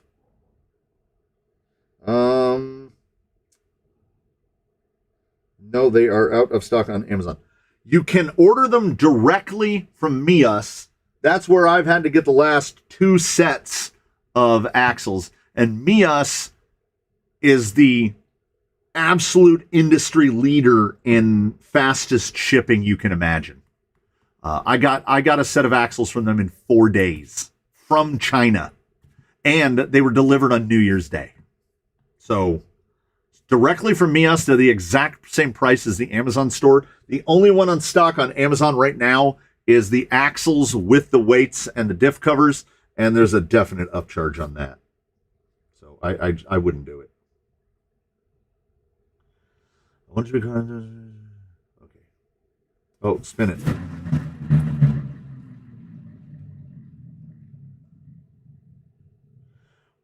Elliot RC says, one of my better performing rigs cost me well under 500. Yes, the was chassis. I'm assuming the same one that's in yellow. Mias portals, axial wraith dig gearbox, 10.3 shocks with Racing seals, Amazon link hitting a Fusion SE. Yeah, that sounds better. That's very close to what Yella is. That's very close to what Lolo is. They're kind of in between the two. Lolo would have an expensive chassis, but it was a cast-off hand-me-down chassis, so I didn't have to pay for the chassis. But yeah, Fusion SE really opens up your opportunities into just building as many rigs as you want to build. Because if you can put a power plant in it for $70 to $80, and that's speed control and motor, that's really that's not just tough to beat. That might be impossible to beat. Oh, I scrolled too fast. Yeah, in RC Family, I talked to Lynn and Jeff too. I have a good feeling about Endura. Yeah, I've seen nothing negative yet. I can't comment on what's best, but if you're looking for quiet and tolerable and steer zero, Savox. Yeah. Savox makes a fantastic torque-filled servo, but boy, howdy are they loud. I have a Savox Monster in my Kraton. The Kraton is a perfect venue for a Savox Monster because you won't be able to hear it. But yeah, I could not survive with a Savox servo and a crawler. And actually at one point I bought a Savox Micro just as a test. It was so loud that I returned it. And I don't return servos. It was a little blue guy. Savox makes a direct replacement for like TRX4M. It was every bit as loud as the full-size Savox servos, but it was just a tiny little thing, and it was unbelievable. There was no way I could have lived with it. Horizon Hobby has given me the worst experience ever. Generally, as companies get bigger, the quality control and the customer service gets worse and worse and worse and worse. And I'm trying to think of one of the big companies that I've gotten like really nice service from.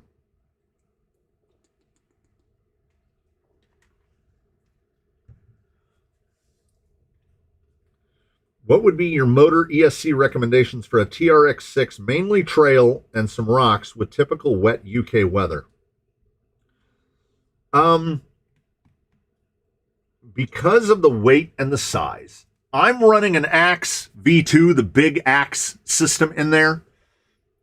Honestly, it's one of the best for that. That thing does need a lot of power. It's very heavy. There's a lot of rotating material. That's a closed system. I generally don't recommend the Hobby Wing, those Axe systems, because you have to use that motor with that ESC. That said, they come with Bluetooth built in. It works. You use it once to set the thing up and never touch it again. I have never had an issue of any kind, nothing, with that horrendously overkill Axe V2 system. I wish that they sold the big Axe V2, the long can version, with a smaller motor or a lower KV motor.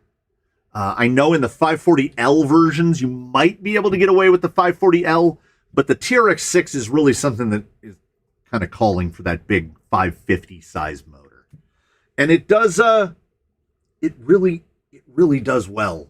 It's not something that I would recommend to a lot of people. If you were looking to do something economical, much more economical, you get yourself some conformal coating, you get something like a Hobby Wing 10BL120, go on Amazon, find a censored brushless motor, the cheapest one you can get. The problem is they're getting fewer and harder to find. Conformally coat the crap out of everything, and you can do it cheaper. I'm just not Castle. Their low-end speed stuff it's not good. It's just not good. Hobby Wing has got them kicked down. I'm kicking myself for I didn't ask for stickers. I'll just mail them to you. Wagwan, Mr. Canyon. It's going on. Do you sell those shock caddy things? No, I've never sold one. I don't plan on selling them. I just give them away. I'm currently using one as a right over here out of frame. I have the camera 3 for Wheel and Wednesday is an old iPhone 8, which sort of works. It's a stand for that iPhone. I'm using one for that now. I cut them out every once in a while. I cut out a couple a month.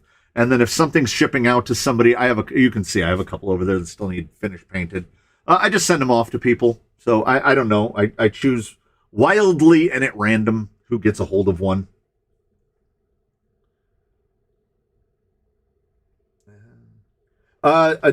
Chinese New Year, I know it has a date. What is it? The 24th is like the festival of whatever that ends it. But I guess different people observe, or different areas must observe different end dates, because I had emailed Jeff at Enjora and he already got back to me. He told me he would get back to me after Chinese New Year, and he emailed me, I think, yesterday. So, and some people have ordered stuff from AliExpress and gotten it. So maybe some people don't observe the whole thing. I don't know. I am completely ignorant as to how Chinese New Year functions as a holiday. Would it be a good idea to make a list of parts you use in the community tab? If you can make a list here, yeah. I mean, I can. I can. Okay, I can try to figure it out. I can try to figure it out. How about these brands? RC 4-wheel drive and Cross RC.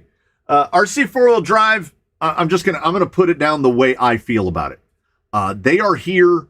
They and Cross to an equal degree from what I have seen without personal experience. I have personal experience with RC 4-wheel drive, but none with Cross, because I've been frightened away by two things: the price of the kits, the unavailability of spares, and a third thing, nobody expects the Spanish Inquisition, just frequent horror stories on the internet about people who've had to interact with Cross RC USA.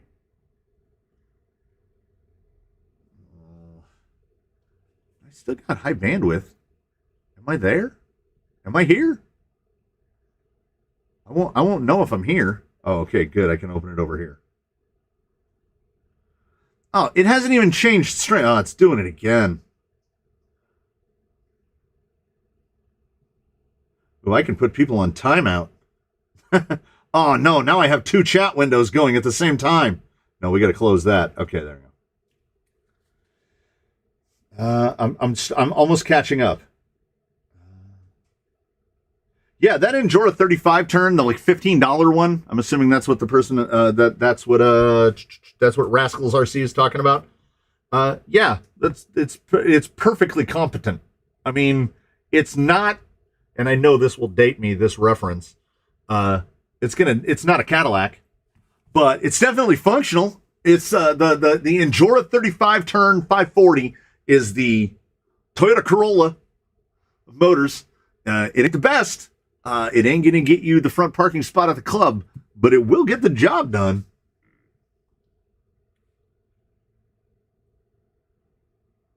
Lee Jordan says, I dealt with Jeff when the courier left 150 pounds worth of parts on my doorstep and were stolen. He resent the order. Such great customer service.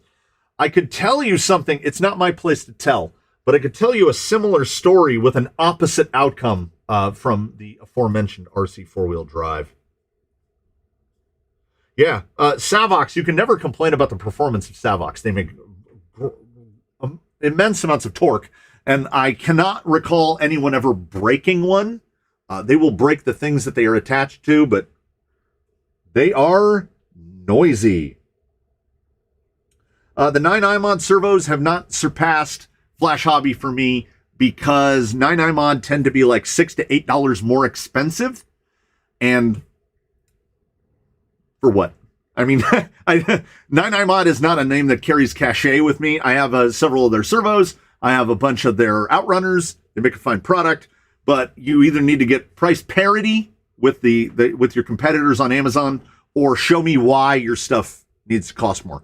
Like Rhino Crawler comes with their like R12s and R20 Outrunner motors, and they are more expensive than the other options, and they're absolutely worth it.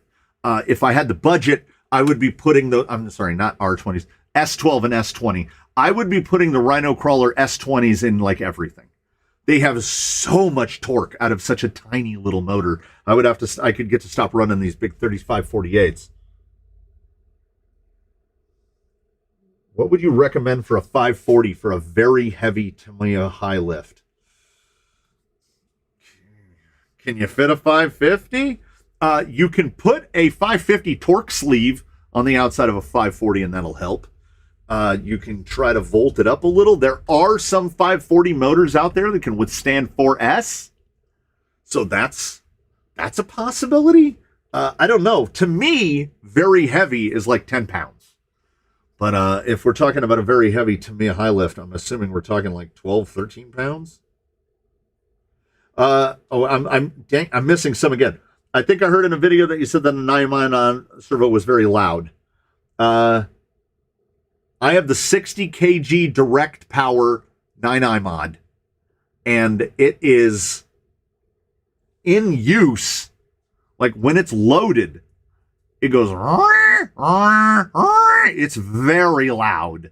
So yeah, whoever the OE is on the 55 is probably a different OE than the direct power 60. So this is 100% a results may vary. Oh, Thomas Moore said, I still got to get some stickers. If you've emailed me about them in the past, I sent out like 13 things of stickers. In 1 week, I think I sent 18 things of stickers, 5 on one day and 13 on another day. So if you haven't gotten stickers from me over the next couple of weeks, you just email me again and ask for stickers again, and I'll send them out again. Oh, okay. Are you ready? Anyone experienced a clicking sound coming from the Vanquish VFD? Yeah, absolutely. Yeah, it's like the VFD Twin is way worse. Like you might get a click, you might not get a click. I still have a faint click in Argentum, my first Phoenix. I still have a faint click in Argentum's gearbox, and I have replaced everything. Everything. It has the hardened gears in the back. I've cleaned and replaced the gears in the front. I swapped out gears from another VFD into that VFD. I've changed the spur, the pinion, the motor standoffs, the upper shaft, the drive shafts, everything. I replaced every screw in the gearbox. Sometimes it still clicks. I have other VFDs and VFD Twins that don't make a sound. All I can figure is something in there, either the moldings of one of the plastics, one of the gear shafts, something is still rubbing because it is a very rhythmic click, click, click, click, click. But I have chased it to the point where I can't chase it anymore. And I'm just going to live with it. It's going to click, and I'm going to deal with it. Can I ask 2 stupid questions? Where do I find the community board? I wish I could answer that because I know a lot of people view the site on mobile, and I have a completely different pain than I see it differently than everyone else because I'm from the inside. I probably should get a way to look at it so I can see it the way everyone else looks at it. Okay, so on mobile, there's nothing you can steal from me here. On mobile, you just go over there and it says community, and then when you click community, it'll bring up the recent posts. There's my post for 7 days ago when I was talking about this, and here's where I put pictures of things. So yeah, on and it's pretty much the same window on laptop. And how do I become a member of the YouTube? Oh yes, I would love a comment on the Stealth X shaft. The gentleman from Sweden, I convinced him to buy a Stealth X gearbox because, as we mentioned, these are what they call callbacks. Oh, that shaft just fell out. This thing sounds like a coffee grinder. So I said, you should buy a Stealth X. That was prior to hearing it. He got himself a Stealth X. Then I got to hear the video of how loud the thing actually is, and I was horrified. But I said, you should get yourself a Stealth X. He tried it. He loved it. He goes, it's way too heavy. So he used machining skills that are definitely above and beyond my own and machined this shaft, which is basically an equivalent of what comes in the XF, where it has not the XF kit, but the XF that would have come in baseline. So it just mounts one gear. Only this is made out of 7075 aluminum and doesn't weigh anything at all.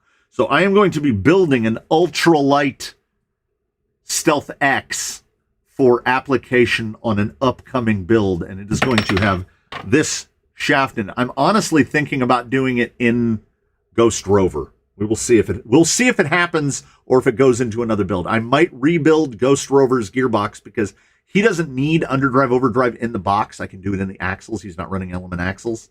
So I am looking forward to using this thing. And I'm doing it again. Is it going out too far? Oh no, okay, good. I'm catching up. Who's the guy in the lower rack behind the orange wheels? Yeah, it's Teddy Roosevelt. Yeah, I have gotten this close to buying a Cross JT4 more than once because that body is amazing. Yeah, my twin in Argenum has been shimmed, deshimmed, reshimmed. He's as least clicky as he has ever been, and at this point, I'm afraid. So I don't want to take it apart again for fear of bringing it back worse. I put shorter screws in everywhere around it. Oh man, you name it, I have done it. Now, for the most part, all the VFDs and twins we have here don't make any noise at all. I have one really clicky one, the very first one, which I thought was because he was a launch edition Phoenix, and I have since shipped a Theseus that gearbox and replaced like everything in the gearbox, and it still clicks a little bit.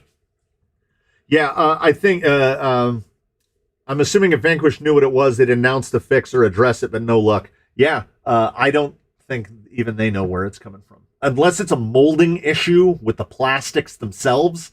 Because if it's a plastics molding issue and you change the housings for another set of housings, it's still gonna do it. But I have gearboxes that don't make any noise. So I honestly don't know. I don't know what it can be making that happen. Anything with dig has a tendency to click. You're not wrong, but he's got a VFD and not a twin, so that has no dig. So the click can exist with or without dig, which leads you to think front end, but the click is intermittent. It's the worst kind of click. It comes and it goes. It's rhythmic. Sometimes it's like click, click, click. Sometimes it's like click, click, click, click, click, click, click, click, click. And you're like, what is going on?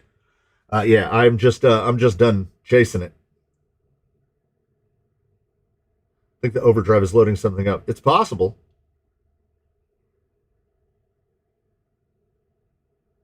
Yeah. I bought a direct power 70 kg 9i mod from AliExpress for about $50. Actually been decent so far, but the 71 kg 8.4 volt blew up on my class 1. It's just a roll of the dice. Also, the numbers, man. It's like when I blew up the OMG 80 kg. These numbers, man. 60 kg is basically more than we can use. It's genuinely more than we can use. And now they're saying 70, 80. How long until we get the promises of a 100 kg standard size servo? For what? Like, I have servos here that'll do 1,000 ounces. 66 kg in that range, and legitimately, like, do it on a tester. Break rod ends on the tester. You can't use all that power. A 50 kg servo on axle is overkill. It's basically more than you will ever need. It's going to hold the wheels in a position where now you're going to break stuff instead of the terrain pushing the wheel back. But it's power creep exists everywhere. We just they just got to keep making the numbers bigger and bigger and bigger. My current build is going to be around 14 pounds. That's pretty heavy. 14 pounds is pretty heavy, but it's not insane. I mean, Jolly Green's like 13. And I'm sure if your custom build, I mean, it might have a full hard body on it and everything. Well, like a full hard body Bronco can get up to like 4 pounds, just the body. So it's pretty easy to get a rig up into double digits. Honestly, I just don't want to do it. Yeah. Have you guys tried putting grease on the through pins in the shafts that sit in the gears? Did that to my 10.3 and it stopped clicking for about 3 months. That sounds Sounds about right. So like that in the instance of the 10.3 box, that clicking is basically designed into the gearbox. There's too much space in the slot in the gear for the pin, so it's rocking back and forth until the grease gets worn out. The problem with grease as an attempt to stop it is that the grease is now acting sort of as a cutting lubricant. So if anything, the grease is just going to help it widen out. But then they could be making one-piece shafts. Like with the machine gears on the Vanquish, there's the middle shaft. It's just one machine piece with 2 gears. So no pins, no hexes, nothing to lash, nothing to move. And I thought that was going to eliminate the clicking, and it's still there a little bit. It's not nearly as pronounced as before, and I'm pretty happy with how it sounds. I just wish he could be as quiet as, like, the Tranquish has 5 servos and doesn't click.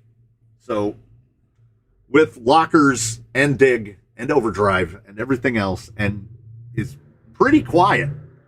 But my first one is the quickly one. Reefs 777 is a great servo. You just have to pay that Reefs money for it, and I don't want to. I can get the performance out of Flash Hobby or AGFRC. So yeah, I mean, cheapness, money. As I point out, money is always a concern, particularly if you're trying to build, what some sane people might classify as too many of these things. I don't know. We got a couple. There's a couple around here.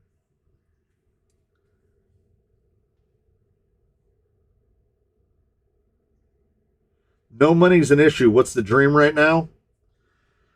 I would like to see how the other half lives. Let's go all bells, all whistles. Did I scroll? There it is. Where did it go? I'd go with like something deluxe, like an Asylum or something, with the full-on bonkers axles, like $500 axles. It's or no, I was saying the full-on Berg, full motor on axle deluxe build, like $3,000. Like just to have that thing where you can build a line that no one can pass, and then you just take it out there and go right over, like it's not like you're not even trying. That would be the thing, just to have one. And then it would basically be like a shelfer where I would just not want to drive it, because I'd be like, what is the point? Like we're sucking all the fun and joy out of this. The crawler's paradox has been blown out of the water as we now have something so hyper capable. I got one tire out of place here. I'm getting out of order here. After fitting brass outer portal covers on a TRX4, one of the portals is binding 20% of the rotation. I would find out what is binding. The last time I had one happen, it was the inner part of the portal cover was actually rubbing on the hub. It was hitting the fatter part of the hub. So I would say, does it bind with a different set of wheels, or if you loosen up the wheels? Or is it binding internally? If it's binding internally, you might be able to fix it. If it's binding externally, you can 100% fix it. You have to eliminate the variables first.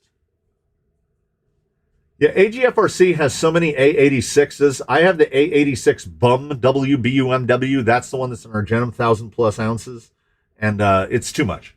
It's too much. It's one of those that I used a strong dose of girl math to purchase. I had returned some stuff, and the servo was on sale. And at the end of the day, it came out to like $75 to get that servo. And I think that servo was like $167 plus tax. I would never buy a $167 servo, but I'm not sad that I bought it. I'm just saying that it's an amount of power, not 100% not required. Nobody Nobody needs that servo. That's a want servo all the way. You want to buy it, so you do. But I mean, I can't justify owning it.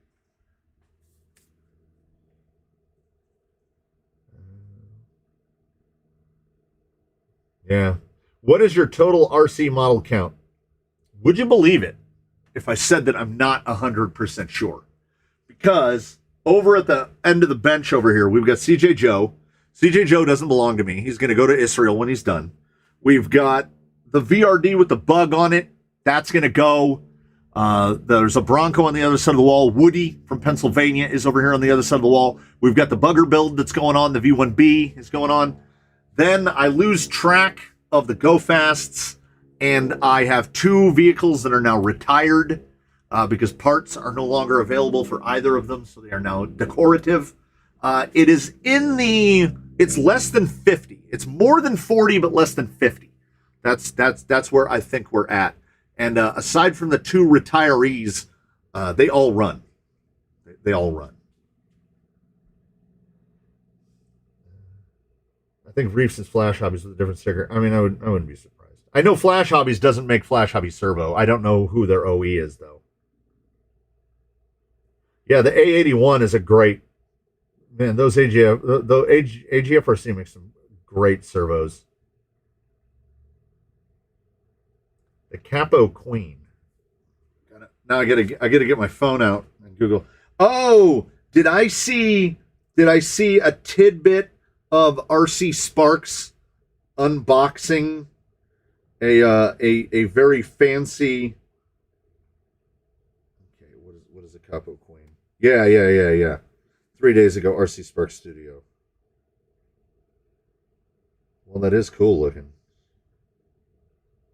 But yeah, I'm never really allured by something just because of the price tag. Like, I understand why those Berg builds and like a Deluxe Asylum, I understand why they're so expensive. But yeah, I get the same thing about motor on axle spoiling it. What are my thoughts on Tamiya? My thoughts on Tamiya are, why don't they have more exposure here in the United States? 30 years ago, there were stores devoted to Tamiya, and you could go down and they would have parking lot racing series. Like, they still sell them now. You can still see them on A-Main, where it'll be like the TT02 platform, and you can get that basic TT02 platform, and it will have a bunch of any number of touring car bodies on it, like S2000s and Fiats and whatever, all the way up to CLK GTRs, but the same thing underneath. And they would do these parking lot racing series where, like, it wasn't just a spec division. You bought one of those. Back then they were TT01s. You got a Tamiya TT01 with the body that you liked, like a Ray Brig NSX or something, and you put a 6-cell NiCad in it, and you drove it around in the parking lot, and you raced against people bone stock with the TU 104 BK speed control, 101 or 104 BK speed control, and the little Mabuchi with the yellow and green wires coming off of it, the sealed can 540s. And it was about racing, because everybody was literally driving the same thing. And it's the way I wish racing would go, but I understand that it doesn't, because you don't make more money that way. Racing is about money. It's definitely puts money ahead of fun a lot of the places.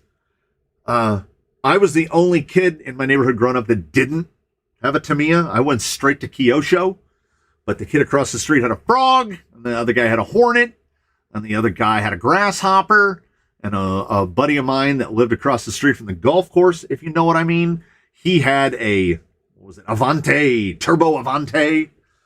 Yeah, Tamiya was great, and Tamiya's been around, and Tamiya has never done me wrong. I built a Tamiya DF03 rally car, had a Lancia Delta body on it, and still to this day, it had different size tires, front and rear, so it had a step-down drive shaft, so that one axle, it basically had underdrive, overdrive to account for the different axle speeds, and it was like building a clock or a watch, because there were more gears in that thing than I ever thought I would see. And I guess people they just don't want to work on them. They just don't want to work on them. So Tamiya is all but gone here. Any thoughts on DS Power servos? Yeah, I don't know. The DS Power half height is my new go-to for any rig that I'm not going to convert and put a little Endura Micro in it. They're like $20, and they run 8.4 volts, and they're powerful. And I've tried the DS. What is it? The 009. The 009 is in clank. That servo does great. It drew mad amps on the tester and doesn't draw any nearly that amount of amps in actual use. It's been pretty rugged and bulletproof. They tend to be a little more expensive than other dealers on Amazon. And, we have more things to outfit here. So I'm not buying a lot of DS Power, except those half heights. I like the half heights. And then I tell myself, well, you can save weight by putting in an Endura 2065. So the Endura 2065 is kind of taking over now.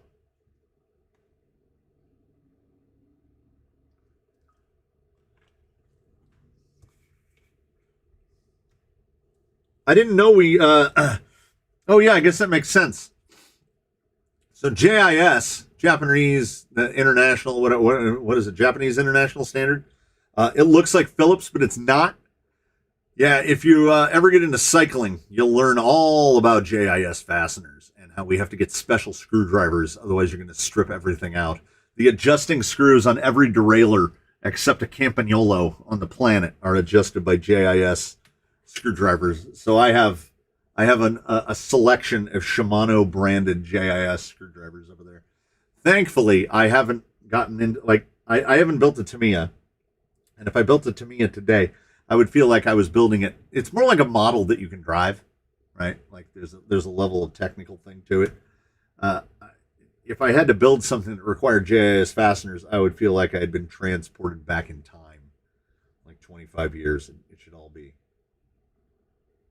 original sand scorcher. Yeah, I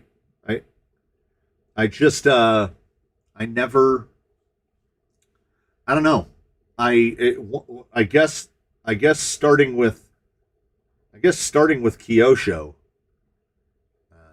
I was in the, not Tamiya, no plastic tubs. I think I had an associated TC3 for a short amount of time, their first foray into touring cars, and that was the first thing I'd ever owned with a plastic tub. And then I had a TT01 that I drove as a drift car. I tried to drive as a drift car for many years with a yellow S2000 body on it, and it was fun. But I'm just not good at it. I'm gonna get that. Let me tell you what I'm gonna do. That I will get that MST, that RMX. I will get it going. If I have to put down my own concrete pad, I will do it. Yeah, JIS definitely locks in better than Phillips. I don't like Phillips head. I don't like it. I like to, I don't know if the story is conspiratorial, the whole story about Henry Ford, for those not aware, but the reason that we got stuck with Phillips drive when we were supposed to have what's called Robertson drive, or what we call square drive, is that during the early days of line work, of production, when cars were going into production, they couldn't use the square head Robinson drive because the employees were what we would call at the time semi-skilled, and they were breaking the fasteners. So Phillips head has this tendency to do what they call cam out. So the driver, because it's a plus shape, will raise itself up out of the plus and cam out, which punishes all the rest of us for another 100 years. But I love square drive and Torx, and I detest Phillips head, but we're stuck with it for a lot of things. What is the preferred way to contact you outside of YouTube comments? Email, the Crawler Canyon email, crawlercanyon@gmail. You can contact me there. And I use it exclusively for Crawler Canyon stuff. And so far it is clean. I don't get junks or spams, or I don't never subscribe to anything via my Crawler Canyon. So 9 times out of 10, if you email in to that address, I'm going to 99 times out of 100, I'm going to get it. It's not going to get forwarded to any kind of intermediate box. Speaking of drift, you should try that RC8 out with your drift car. The better resolution shows up there. Okay. I was going to say, well, I will absolutely do that. But I have a radio set aside for the drift, and it's a Sanwa MT4. And I don't know if the RC8 even has better latency and is quicker than an old Airtronics MT4. Because they were doing that, Sanwa was doing that like near zero latency on that MT4. And what better radio to put on your quasi-modern drift car than a absolutely top-of-the-line radio from a decade ago? It's almost like Tamiya are operating on some kind of Japanese ancient manufacturing philosophy.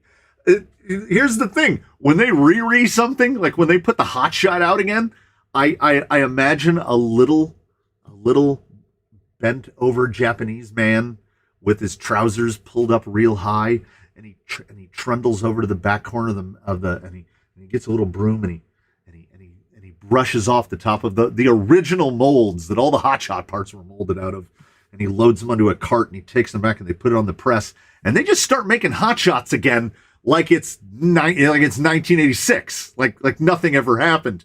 They're not they're just making them again. They don't update them at all. They just make the same thing again, and I kind of love Tamiya for that. I mean, if we would all hope for that kind of longevity and consistency. Yeah, Robertson is pure Canadian. I love the square drive. It's so simple. Square drive drywall screws are, I mean, what an innovation. And at the same time, if you don't have a clutch, you are going to snap the heads off all those screws. So Henry Ford was on something onto something a little bit. It's a bummer that he had to screw the rest of us with Phillips head. I also like, what do they call it? Posi or combo drive, where it's a square in the middle and Phillips on the outside. Those are nice as well. I think Kyosho shocks are the best, the Velvet shocks. Kyosho makes a great shock. And here's the thing. If you could go back in time and find a hobby shop that has been closed up for 30 years, you could still find the original Kyosho shocks that used to come on those models. And that's what the Velvets are. They're just coated shocks of that version. They are Kyosho Velvets. The re-release of those are just the Kyosho equivalent of Traxxas Big Bores, basically. Yeah, it's a fantastic shock. But the price that they're charging them for them now, it's like I was getting suckered in by these YouTube documentaries about these guys that make these pencils, the ones that have the little square erasers. They have a name like Nighthawk or something like that. And it's the pencils that everybody, like all the great manuscripts of all time were ever written with these pencils, and journalists love these pencils. And then they got discontinued. And now these guys have made the custom lead formulation, and they're getting the right wood, and they're remaking these pencils. And they are like $30 for a dozen pencils, wooden pencils. And I'm a Ticonderoga black guy, or more often than not, a good old Dixon Ticonderoga number 2. Woodworkers go through pencils at a prodigious rate. And I was so hyped up by this documentary, I almost ordered a box of those pencils. And then I'm sitting there going, what are you going to... It's like $2.50 a pencil. Like, well, what are we doing? I'm just going to use it to mark on plywood. Tamiya still uses bushings a lot, and that has been... Yeah, I mean, bushings are making a comeback. The Element brought them back for SEs. And honestly, I don't have that big of a problem with bushings. I think we should bring 88 back. We should go back to the days of, if you bought a kit, it came with bearings, and if you bought an RTR, it came with bushings. And then you just knew you had to go to Fast Eddie or Avid or any of those places and buy a set of bearings to put bearings into your vehicle. I remember the first time buying an RC car, and it came with bearings. And I was like, what? These come with bushings. That's how it always is. I remember Tamiya's back in the day coming with not brass or bronze oil, but plastic bushings. And if you want to talk about something that's going to wear out today and not tomorrow, it's plastic bushings. Yeah, back in the day, I had a grasshopper that I got doing my friend's paper run for 2 weeks. Never got it running because radios were way too expensive. Yeah, what a time to be alive now. And I don't mean it sarcastically or facetiously. I mean it genuinely. That like I can pick up an RC4 for 50 to $60 and afford to be able to put a radio on every rig. When I remember buying my first pistol grip radio, a Futaba Magnum Sport, and it was 3 months of mowing lawns and cleaning stuff up to afford the radio. It was 6 months to cleaning up and mowing lawns to be able to afford the Kyosho Turbo Ultima. It's crazy. Like the idea of the stuff that we get now, buying $15 batteries that'll run for 45 minutes, it to 13-year-old me, where I'm living now, feels a lot like science fiction.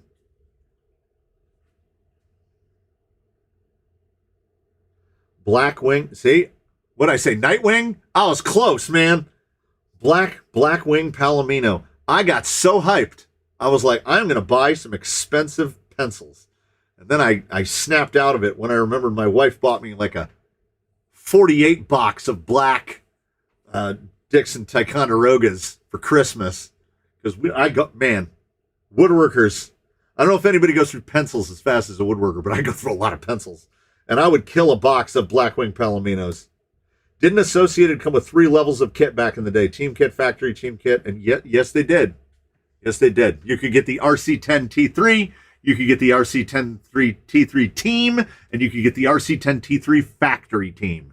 And nobody, because I was still a relative youth at that time, nobody I knew was buying the factory team kits. It had all the what we called blualuminum. It had all, because blue is faster, obviously. Blue anodization, that's the fastest color.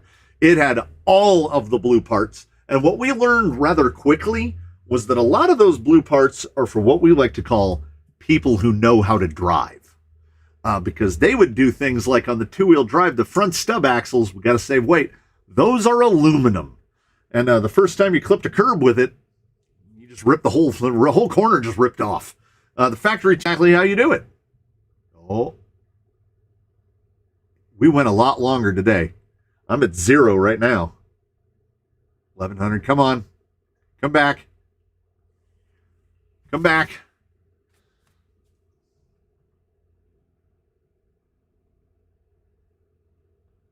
Oh yeah, that is. No wait, no, it's moving.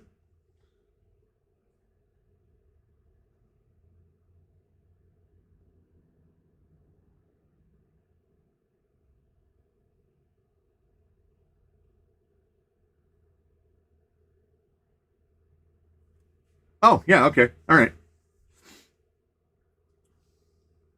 Hey, what's going on there, Mr. Saxton? I still have an RS4 Rally Nitro in the garage. Woo! Yeah, I dropped all the way to 0 there for about 30 seconds.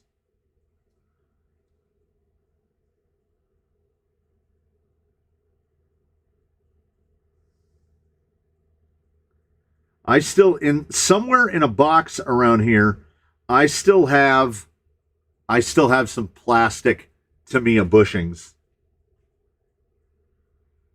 Yeah, so triple shout out to the guy who sent in the Canyon sign, because I did a test stream with one person where I contacted him and I was like, go get on your computer.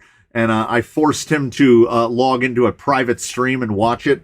And that was when I was struck with the one of the most genius ideas I've had in recent times, which was set that to flashing. And if the colors are changing, we're still live. Because I don't know how many times I've been watching a stream and the stream does the, and then you don't know if it's still going.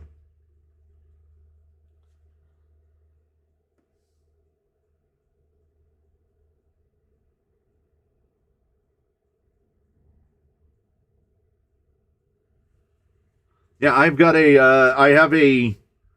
know it was an A video. I don't know how many people saw it, but I have a Senton, an Arma Senton that I turned into a Subaru. And I painted it the blue, the good old Subi blue. And then I opened up the decal box that came with the body. And somebody included the yellow, the Colin McRae swoopies on the side on white backgrounds. And I was like, oh, God. So it's probably just going to stay blue. I mean, I've driven it a couple times. Again, going back to the tub chassis, it fills up with rocks. And it's shaft drive, and the rocks get in the shaft. And it just... sometimes I feel like people aren't thinking about this stuff when they design it. Yeah, I have in my RC history, in my total history, I have used a single nitro vehicle. I had an OFNA Pirate 10 monster truck, and it was all I needed to establish to me firmly that nitro is not my thing. Because I think I ran about 3 tanks of fuel through that thing that went smoothly. You had the fear every time you flipped it over. Could you run to it before the motor stalled out? And then you'd have to start it again. One of the greats was watching. I was there, not globally, but locally. I was there the day that Nitro died, the day that what I equate to seeing Nitro dying, which was out at a track. They had big 8-scale track for racing 8-scale buggies. I don't think truggies were a thing yet. We were in the very nascent days of brushless. So nobody was selling a brushless buggy. You had to get a conversion kit. Castle was doing them. A couple coming, Tekin was doing them. You would get a conversion kit for your Associated or your Losi 8-scale buggy. But very few people had them. This was right around the time, or just before the time, where they started instituting mandatory pit stops for electrics, because the electrics could do a whole main and not have to stop, and the nitros would have to get fuel. And they had a triple. So it would come down a straight, and then the turn came around like this, and there was a massive triple. The triple was probably 60 or 70 feet long. And this was a big, sprawling 8-scale track where the long straight along the back of the track was over 100 feet long. So this is like a 60 or 70 foot triple, and they would come out of this corner and into a bank, and they would goose it. And most guys would do double, single. That way they weren't carrying too much speed, and then they would go into the right-hander to come out of it. And 2 guys were they were neck and neck. They were trading places. They were passing each other in the air. They were passing back. They were doing all their runs. They were coming around, and there was a guy with a brushless conversion in his buggy, and he's just eating up track between them and him. And they come into this banked sweeper at the same time, and the 2 nitros come up, and they go into the air, and they're going to double it, and he gooses it out of the corner, and he hits the thing of that thing, skies the whole triple, passes the other 2 guys, and is around the corner before they're even finishing the single to come into the corner. And I was like, that's it. That's it. It's over. Like, now people run nitro because I guess either they like the sound of the smell or they get paid to do it.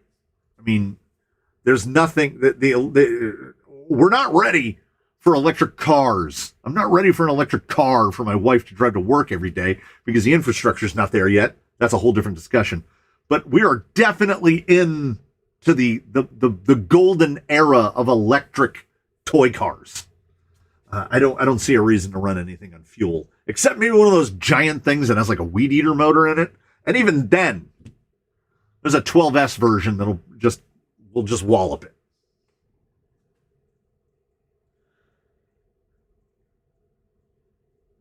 There was, I think everybody had a street. On their street, I think everybody had at least one guy that you would be like, oh, where he'd come out and he'd be like, brah, brah, brah, brah, and he'd be running his nitro up and down the street. And you're like, I mean, I get it.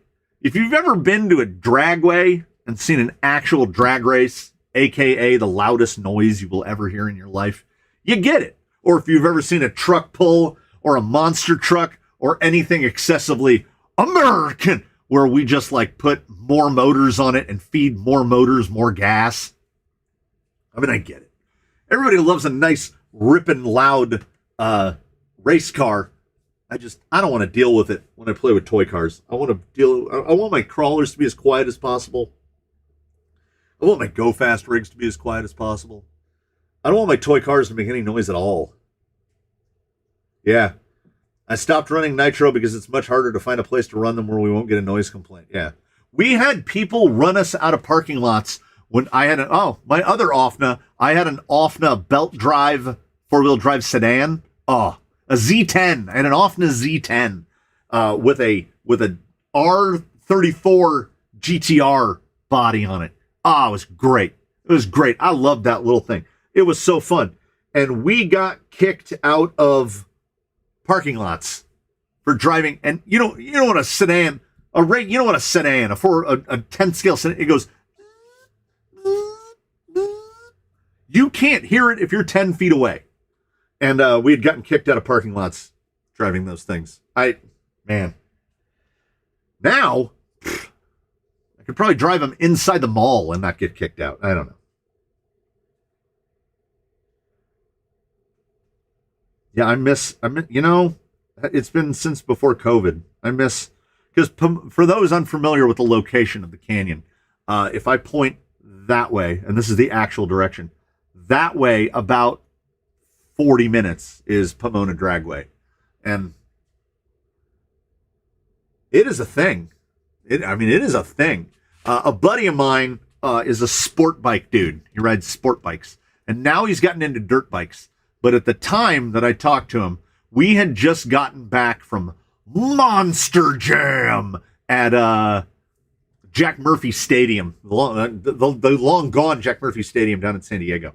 And I told my buddy, I was like, if you ever get the chance, you have to go to Monster Jam. And it was Supercross and Monster Jam, like a Supercross thing, not like a full Supercross. I've been to, like, back in the McGrath era, I went and watched Supercross. But there were motorcycles doing like jumps and stuff, kind of like what Pastrana does now, like a Nitro Circusy thing, but before that. And I told him, if you ever get the chance to go to a Monster Jam, you have to go. And he goes, I don't think monster trucks are my thing, dude. And I was like, listen.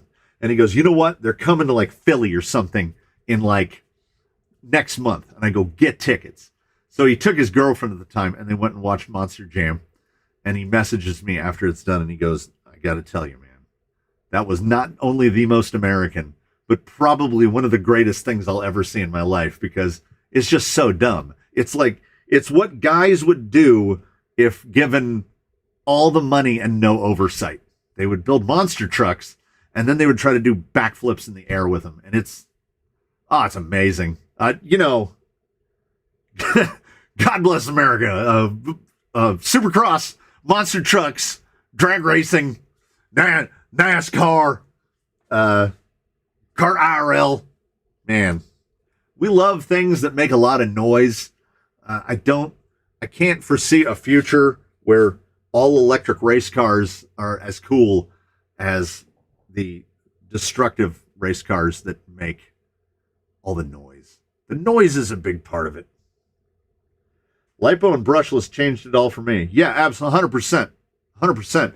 When I've said that my relationship with RC has been in it, out of it, into it, out of it. Just, we come in and out. So I had my initial era with the Kyoshos and stuff, and we went on for years and years. And then all that stuff got sold off, and we did other stuff. And then I got drawn back in by Traxxas. I had a Stampede, and then I had a Slash. And the Slashes kept us in for a couple of years and finally graduated up to a big SC8. And then we fell out again. And then the Crawlers pulled me back in again. And the run time just keeps getting longer and longer and longer. And the batteries keep getting better and better. And the motors keep getting more efficient. And it's the same reason why I'd never ridden a road bike for all those years of my life. I didn't want to have to reach down between my legs to shift the gears. When we went to STI's, integrated shifting, this is brake, this is shift. That was the game changer. And batteries now it's insane. It's insane that this battery will get me 40, 45 minutes at least, if not more. Out of the 2200s, out of one of these, I can be out there talking as much as I'm talking in here right now and wheeling at the same time and hitting lines and going over stuff and be out there an hour and a half to 2 hours on one of these. And it's this big. You put one in your pocket. They're two for $30. The bar in terms of that stuff, $60 radios, $15 batteries that last an hour and a half, cheap tires that work great. Canyon Trails right here. Cheap tires that work great. Stuff like this.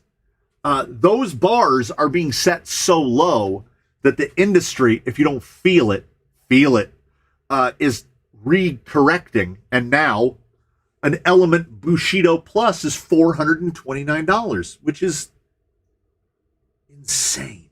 It's absolutely insane. I don't know how anyone can justify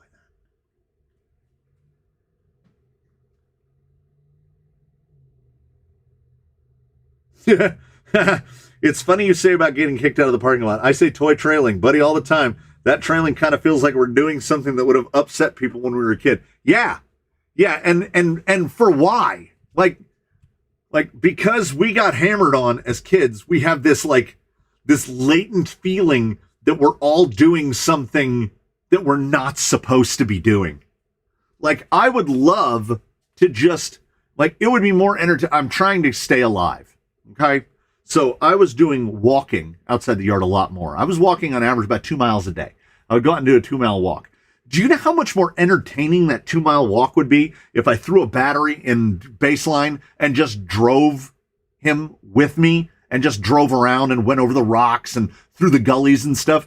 It would make that 2-mile walk go by like nothing. But I mean, of course, I would end up building another rig called Walkies or something, and that's all it would get used for. But then at the same point, I'm like, what if somebody sees me? I don't know. I guess the shame is just ingrained in me. I almost said us, but I don't know if anyone else shares this feeling. But I'm like, there's something shameful about an adult who plays with toy cars. When, I mean, I could be golfing right now, I guess, which I guess it could be worse.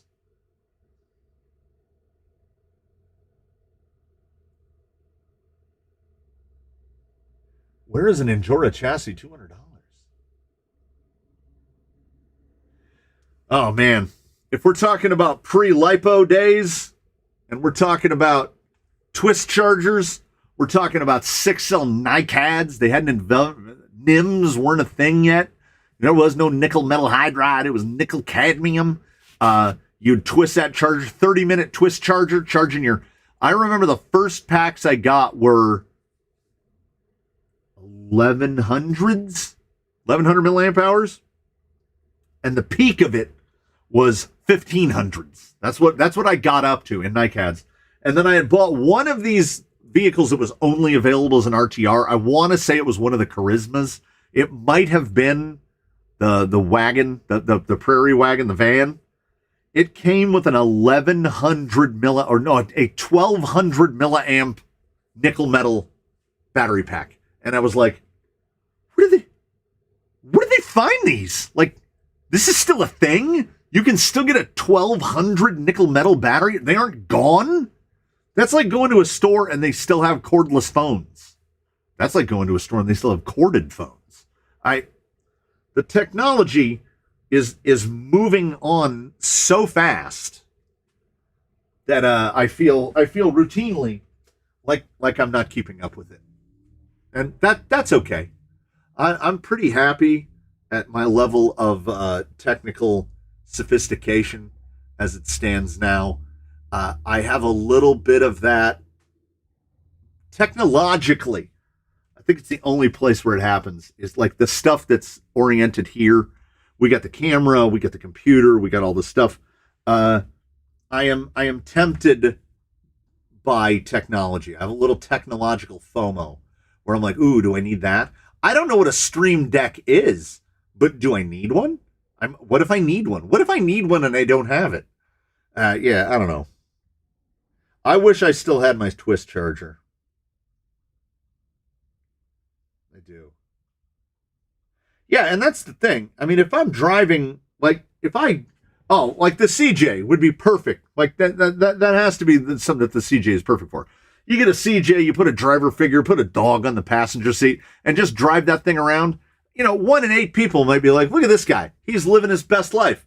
The other 9 out of 10 probably won't even notice, but I can't. I'll claim that that's the same reason that I don't dance, because boy, do I not dance. Dance like nobody's watching, as they say. Oh, nobody better be watching. I get to say it beats walking. Yeah.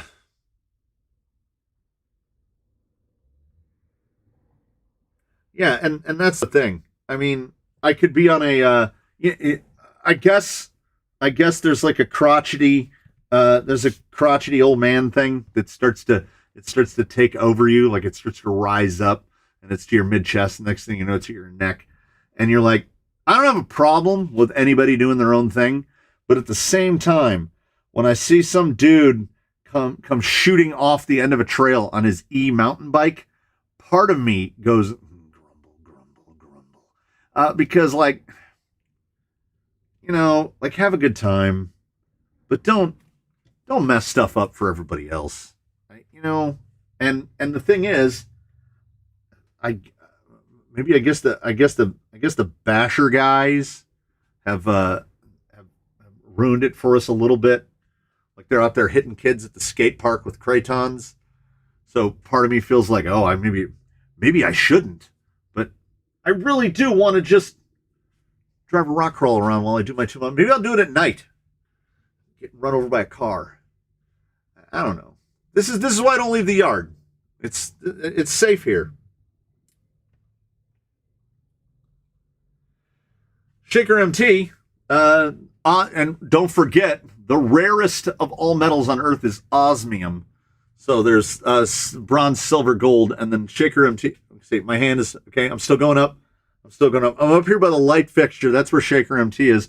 Osmium level channel supporter says, I got a question for you. I'm toying with picking up a Cross military truck. Would you like to build it if I bought it? Yeah. Yeah. Do any of you have any idea how long I have sat and ogled the Cross website? I mean, any of them. The Deuce and a Half, any of them. Like, and I realize what they are, and I've seen some videos. There's a dude on YouTube that does some stuff with the Cross stuff, and I'm like, oh, I understand. We're never going to go up the steepest grades on those things, but man, do they look cool. It's like the obsession I had. I remember watching guys that were driving the scale tanks when Tamiya was doing those tanks, or what is it? A 1/16th scale? A 1/16th scale tank is like this long, because people don't really understand how big a battle tank is.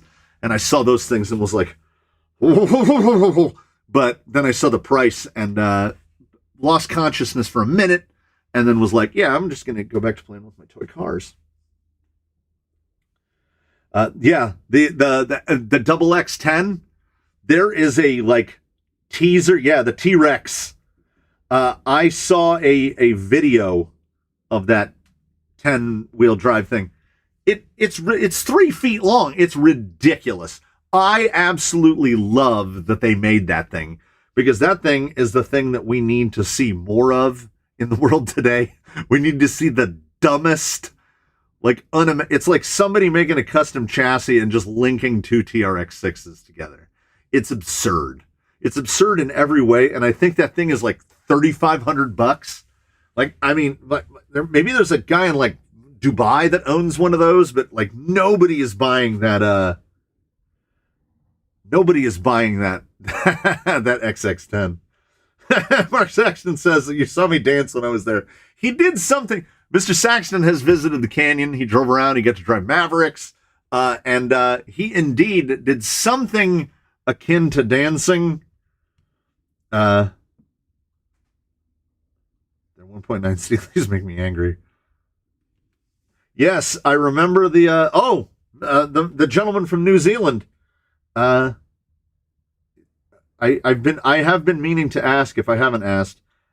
He had sent in pictures. I believe I posted them on the community board at the time where he had just finished a build, and when he went out to drive it the first time, he basically just detonated his ankle like a hand grenade, which makes me really not want to leave the yard. But I had neglected to ask what the recovery estimate is on that. Like, how much longer has he got until he's a full two-legged human again? I'm looking at the UC6 or the HC6. Yeah, deuce and a half, man. Ooh, that is. I'm googling it right now, out of frame. Cross UC6. Oh yeah, okay, yeah. So the UC6 is like the foreign one. Yeah, and the HC6 is the deuce and a half. That's so good. Yeah. Oh, man. That is a thing. I mean, I'm imagining that between the UC6 and the HC6, they're the same guts. They are just different cosmetics. Because the HC6 is definitely ye old deuce and a half. Man, the Cross RC military, there are some eye-watering kits on there that, you've got to be into it. That HT6 is mad. That is mad. Transfer box, alloy axle, steel drive shafts. They are loaded up full ABS. Yeah, man. It doesn't matter which one it is. I would build it 100%.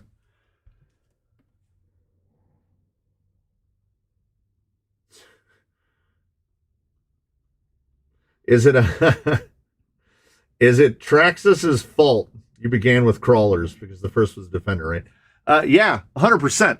It was Traxxas's fault that I got back into RC Season 2 after my Kyosho era and Associated era. Actually, Season 3, because before that, I had an RC 10 T3, and I had an RC 18 for a little while. I learned 18 scale is just a hole in the ground that you fill with money.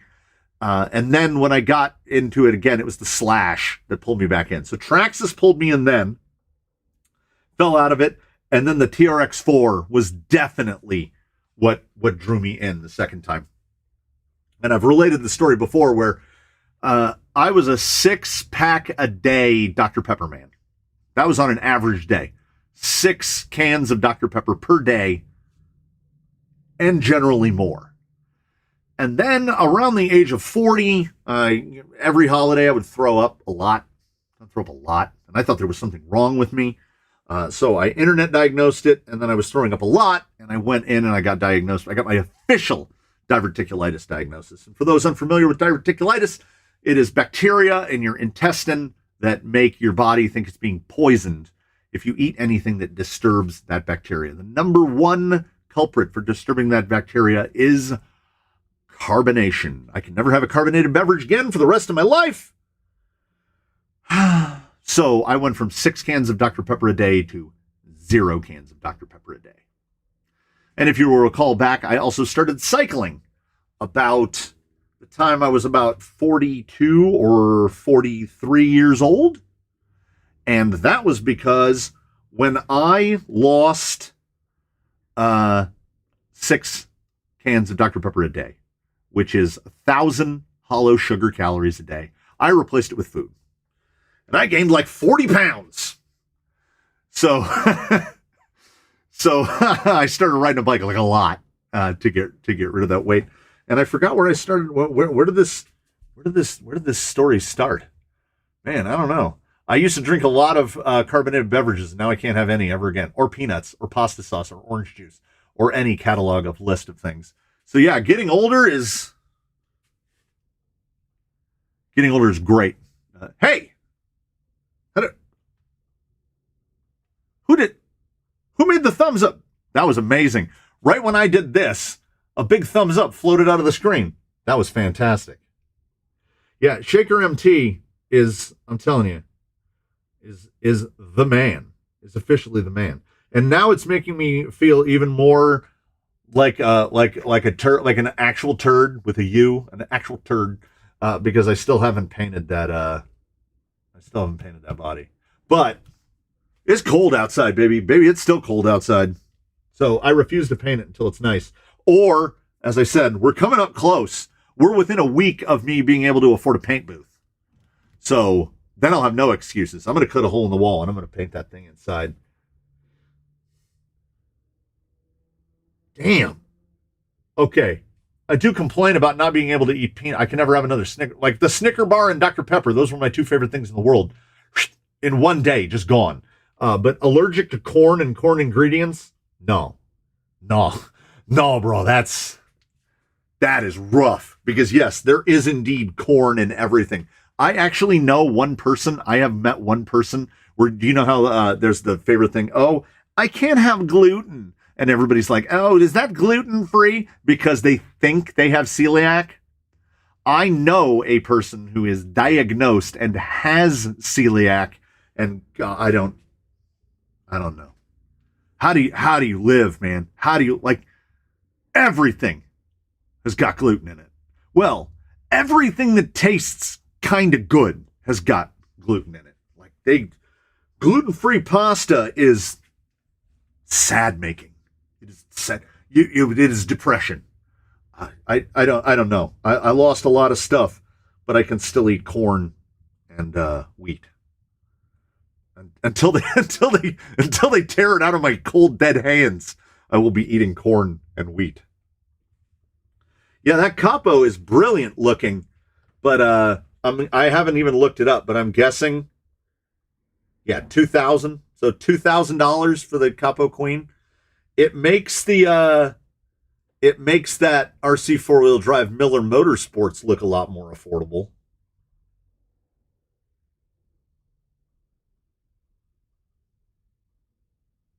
Oh, yeah. Mr. Rambo from Sweden, his first electric car, the servo for the ESC, and the ESC was an electric board. Yeah, swiper arm, yeah. Mechanical speed controls. My first was definitely a mechanical speed control. It wasn't for several years that I got an electronic speed control. And at that time you had Novak and Tekin, and that was pretty much it. You were either a Novak man or a Tekin man, and I was a Tekin man. Tekin regenerating supersonic. But the kids today, they will never know the joy of the mechanical speed control, as there was basically no failsafe, and a servo arm pushed a linkage, and it moved this thing across a contact board, and it made speed go into the motor. And when your battery would go dead, which was your separate battery pack with like double A's in it, the servo would just lock up in that thing, and your car would just go full tilt, and you'd go running after it and hope that it didn't go under a car or explode in some other way before you caught up to it. Those were good times. The kids today, they'll never know. Bring back you know what? If we're going to RTR everything, let's bring 88 back again. Mechanical speed controls, bushings, NIM batteries. That way we can stop people from buying RTRs. Oh, my greatest fear in life is being lactose intolerant. I can't drink milk anymore. Like, I can't not have milk, but I can't sit down with a tall glass of milk. That will mess me up. And that is the beauty of getting older, because I know 30-year-olds who are already falling apart, and I didn't start falling apart until my 40s. And I'm kind of someone still has a mechanical speed control. Somebody needs to build a rock crawler with a mechanical speed control. Working Novak Rooster. Oh, let me see if I can find it. I'm digging. I'm way out of the frame because I'm digging under the bench. You You know how we talk about how, look at this box. You know how we talk here about how we don't throw anything away? So here was one of the first brushless setups I can ever remember getting. A Novak GTB, spread spectrum optimized. There's a 50% chance that it still works. It might still work. Yeah, but here we go. Tekin G9 triple regenerating supersonic. I wonder if any of these guys still work. I mean, this speed control is older than my kids. And somewhere in a box over there, I still have a Airtronic CS2P FM radio. I thought I had I was right. Tekin 412 Speedstar. Like I said, with a genuine Deedens plug on it. Like I said, I was a Tekin guy. Rock crawler with a mechanical speed control would be a great weekly dumb. It really would. Yeah. Milk protein, man. Jersey Scaler, I'm 37, about to go to a straight soup diet like an old man. Here's the problem. Your straight soup diet's going to fill you with so much sodium, it's going to give you high blood pressure. Like people used to be, we used to be so much more resilient. And now, my God, just absolutely falling apart. Oh, okay. So I need to show. From the wonderful, I don't believe it exists, but if it does exist, there are wonderful people out in the land, the wonderful land of Mythigan. And one of them has sent me some things that I would not buy myself because cheap. I don't know how to pronounce it exactly. It's CC Hand. Is it just pronounced CC Hand? Is that's what it's called? The oh man, I miss my XL2P. XL2P. One of my favorite radios ever. So he has sent me some bits and gubbins for the Phoenix. And we've got a couple things here that are either Phoenix or masquerading as Phoenix. So I couldn't help myself except go straight at Argentum with it. And I'm trying to install a body clip so the body doesn't fall off. There's been just a still image back there. This is just this is a podcast. You're all here for a podcast. So he has sent in a number of things. So this is the CC Hand light bar, which is indeed, I must confess and admit, this C-Chand, it could be C-Chand, I don't know. They make this bit right here, which is tremendous. It mounts very nicely and looks about as OE as you can possibly look. Then the second component of the magic here, I'm looking for something. This is the light bucket, the headlight bucket that comes on a Phoenix. But then you take that Phoenix light bucket and you get this $3.99 Deco Color Premium Chrome paint pen. And you can make your headlight buckets look like this. Look, they look like actual headlights. Look at those headlights aren't on. Look how bright that is. And then you get an electronic switch. And I don't have these on a switch yet. These are just very blinding. But they are in a perfect position. We've got approach lights now. Look at those guys. And then because I don't have a three-way adapter, so when I have a three-way adapter, these will all go on and off at the same time. Look at that. Would you look at that? Look at all those lights. Whoop, whoop. And they're all the same color spectrum. Oh, it's so nice. So underneath his body is something that that we're not going to talk about. We're not going to talk about. There's 12 lights on here now. And don't forget, this is a Phoenix. So we have 3 servos and a motor and a light controller. All the wiring for 12 lights. It's a nightmare. It's an absolute nightmare under there. It's all bundled together, but it's terrifying. And this guy is really fun to drive now. Like I was taken aback by how much that light bar sets him off. Yeah, you have to disassemble the whole body in order to get to the screws for this.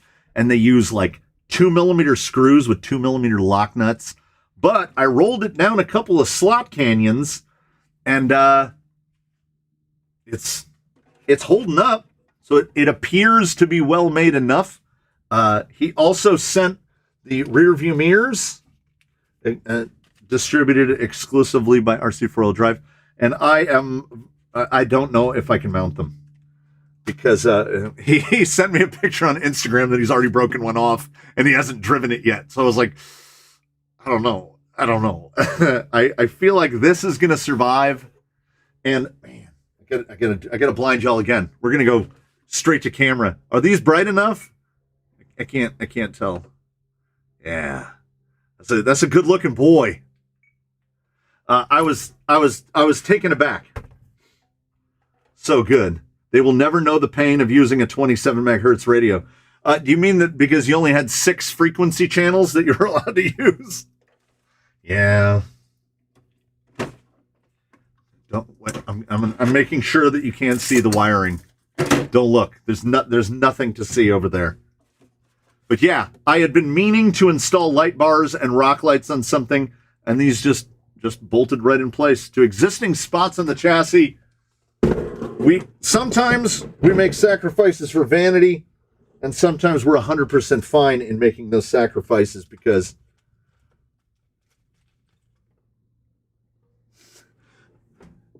CC Hand has got C-Chand, whatever it might be. They have got some truly expensive stuff. That bed that they do, that Phoenix bed is and like $175, something like that. Yum yow. I think the light bar goes for about 50, and I was like, I don't know.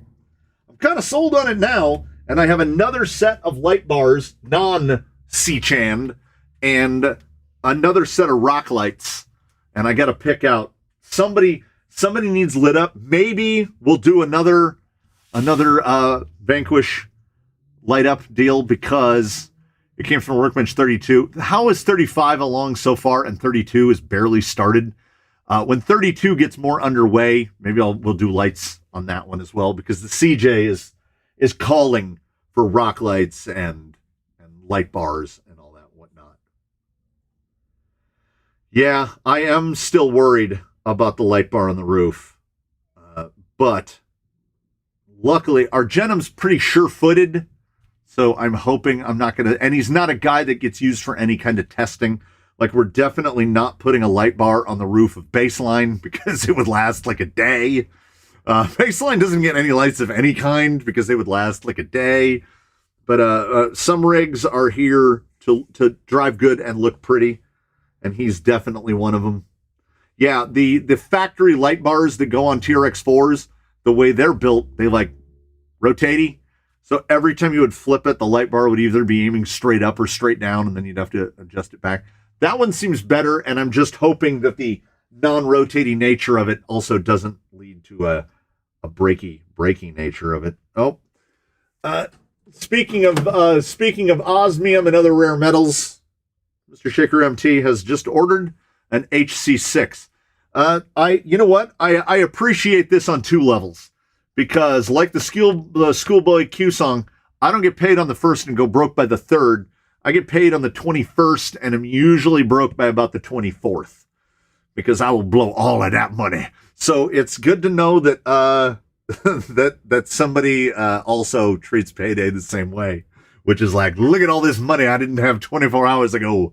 I'm gonna sink it, and he sunk it into an HC6. So it looks like we're building an HC6, which takes me. If I could climb up on the bench right now, I might have shown some of them before. Prior to RC, my jam before I get into RC, I know I've mentioned it in a video, was plastic models.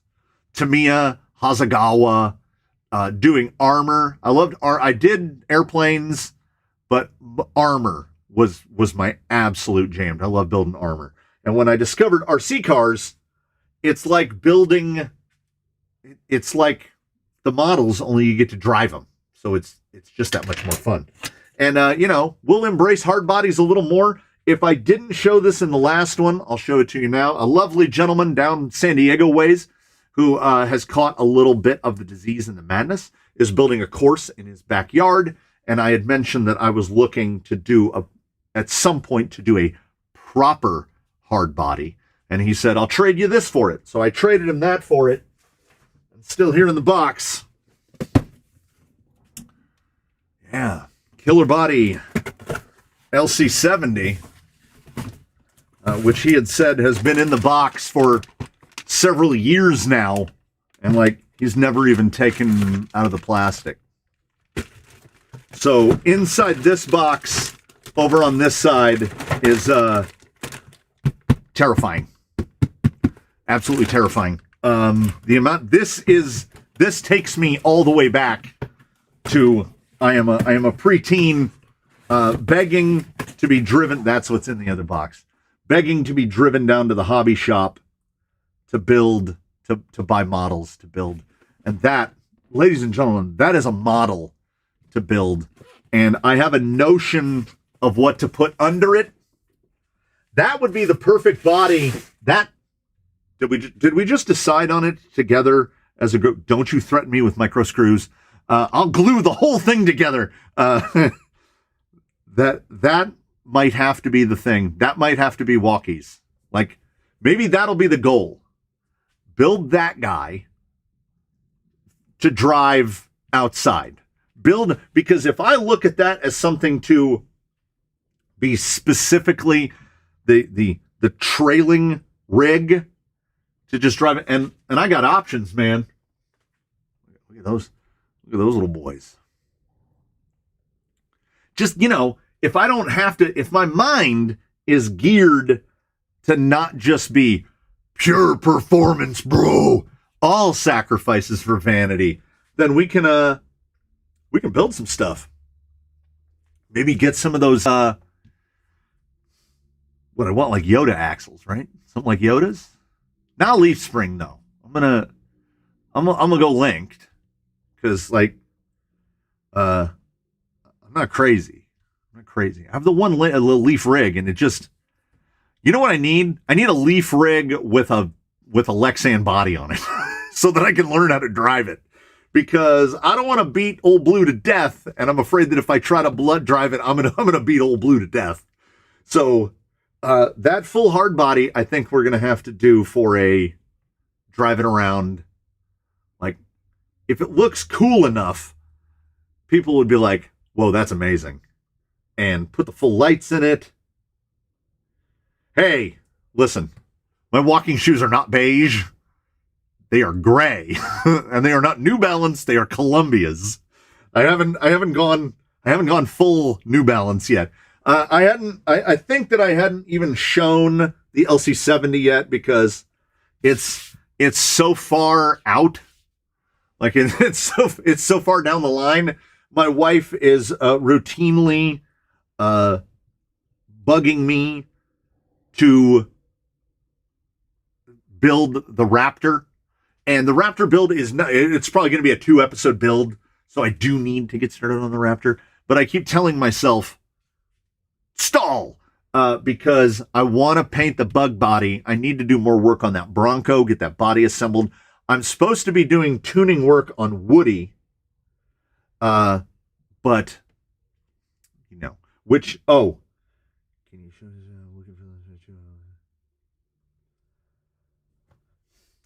A BRX-01 is made to go into that LC70. Correct me if I'm wrong, but isn't the BRX-01 like $700? I could be wrong. I mean, Curry axles would be amazing. One of my kids has an unexplained animosity towards Skechers. Like I don't know what it is. There must have been some middle school or high school backlash against Skechers. But if you even tried to bring Skechers home, I think that kid would attack or hide your shoes. So I've mentioned my shoe shopping horrors in the past. I wear size 14s, and I'm actually a little wider than a 14M, so I need like a 14E, like an EE, like a wide 14, and that's not a thing that you can find commonly. So I go to the store, I scan over the racks, I buy the pair of size 14s that will actually fit my feet, and that's what I have to wear. $555 for the BRX-01. Holy manolis! Holy manol! I need to look at it. I'm gonna search out of frame. BRX-01. Oh yeah. Yeah.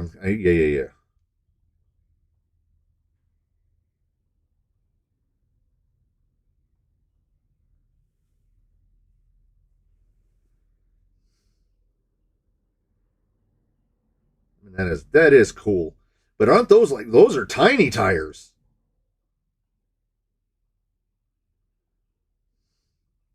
Yeah, I mean that does look amazing.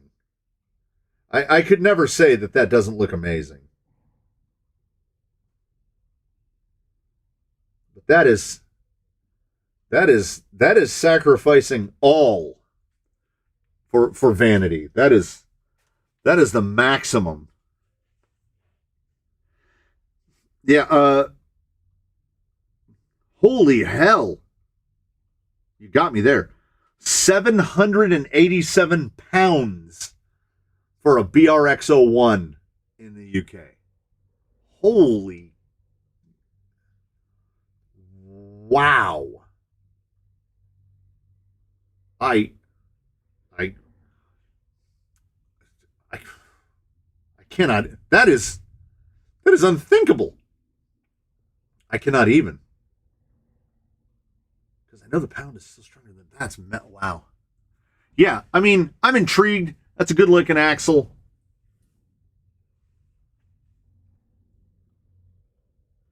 My BRX-02 cost me 500 pounds, link version, not including the D110. Man, I definitely said it before. We have more of a quantity thing going on here. Like I like to build a lot of them, because once they're done building and once they're done tuning, sometimes I come in here and it fills me with like a regret, where I'm like, ugh, I haven't driven that one in X amount of time. The wheels help with that a lot, because they'll be like, oh, we'll bring one up at random, and then you'll drive that one that you haven't driven in months.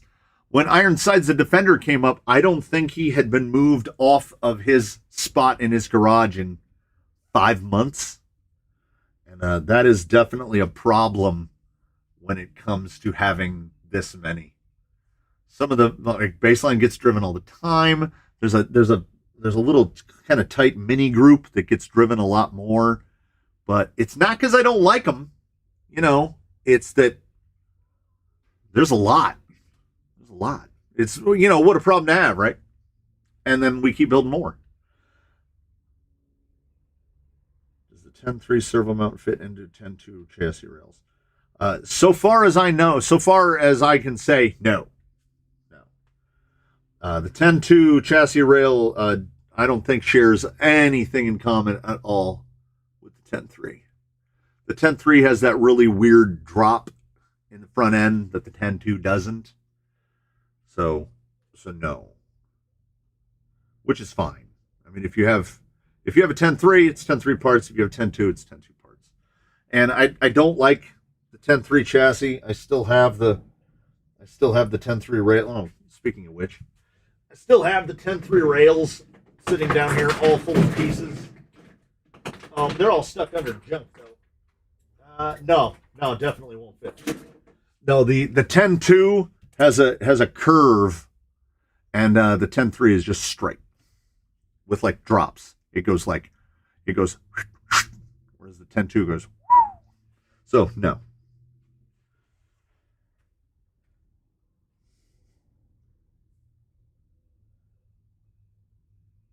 So what I should interject now is, in an effort to make in the Atlas.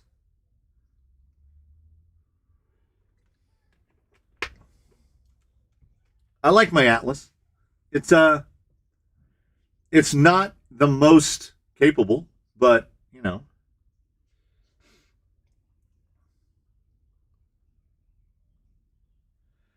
So what I need from you all, what I need from you is during in the comments across the week, or on the community board, or on Instagram, or wherever. We'll help. We'll try to get together loosely during the week and figure out what we're going to talk about next week. Because I mean, I'm not going to say I'm going to run out of things to cover, but you know, we'll see how it goes. I've only done this twice. I am beyond ecstatic to see all of we got pretty much the same number, the same group came back this week. We had I don't know about you, but you're all still here, so I feel like we all had a great time. We dropped 7,500 frames during this one, and I think in the last one we dropped 25,000 or something. So we definitely had a better connection this week than we had last. So during the week we will figure out if we're going to have a topic or a theme, or if there's something, any question that you ask, be like, maybe for the live stream, if there's something anybody wants explained or gone through, we'll do that. We'll see if I can have a project to work on. We will see if the weather holds and I can actually get things painted. We'll see how that goes. I have a couple quick views coming up during the week. Hopefully, if the weather stays or goes the way it's supposed to, and if it does rain more, and as somewhat threatened, then we got builds. We've got 32, 33, 34, 35. I've still got the speed control to put in the bugger. I've got to get started on 32, get the axles under it. I've got to start doing the assembly on 33. There's a lot I need to do. And you will help me along with that. You've helped me along today. Listen, I love a Wheelin' Wednesday. It's one of my favorite sequences, even though it's as involved as it is. I love to do it. The tiny part inside me that fancies itself a filmmaker really likes that. This is my favorite thing. The interaction, this thing, despite that this is what you get to look at, let's do that. Next week, I'll pick either 30, maybe I'll put a poll up. I'll put a poll on the computer, on the community board. Don't let me forget. I'll put a poll. Which should we build next week, 32 or 33? We'll get started on one. 32 is what's going to be the CJ on a Zoku Phoenix, and 33 is the 2-speed Raptor build that I'm doing for my wife's coworker. So one or the other. I think I have everything for either.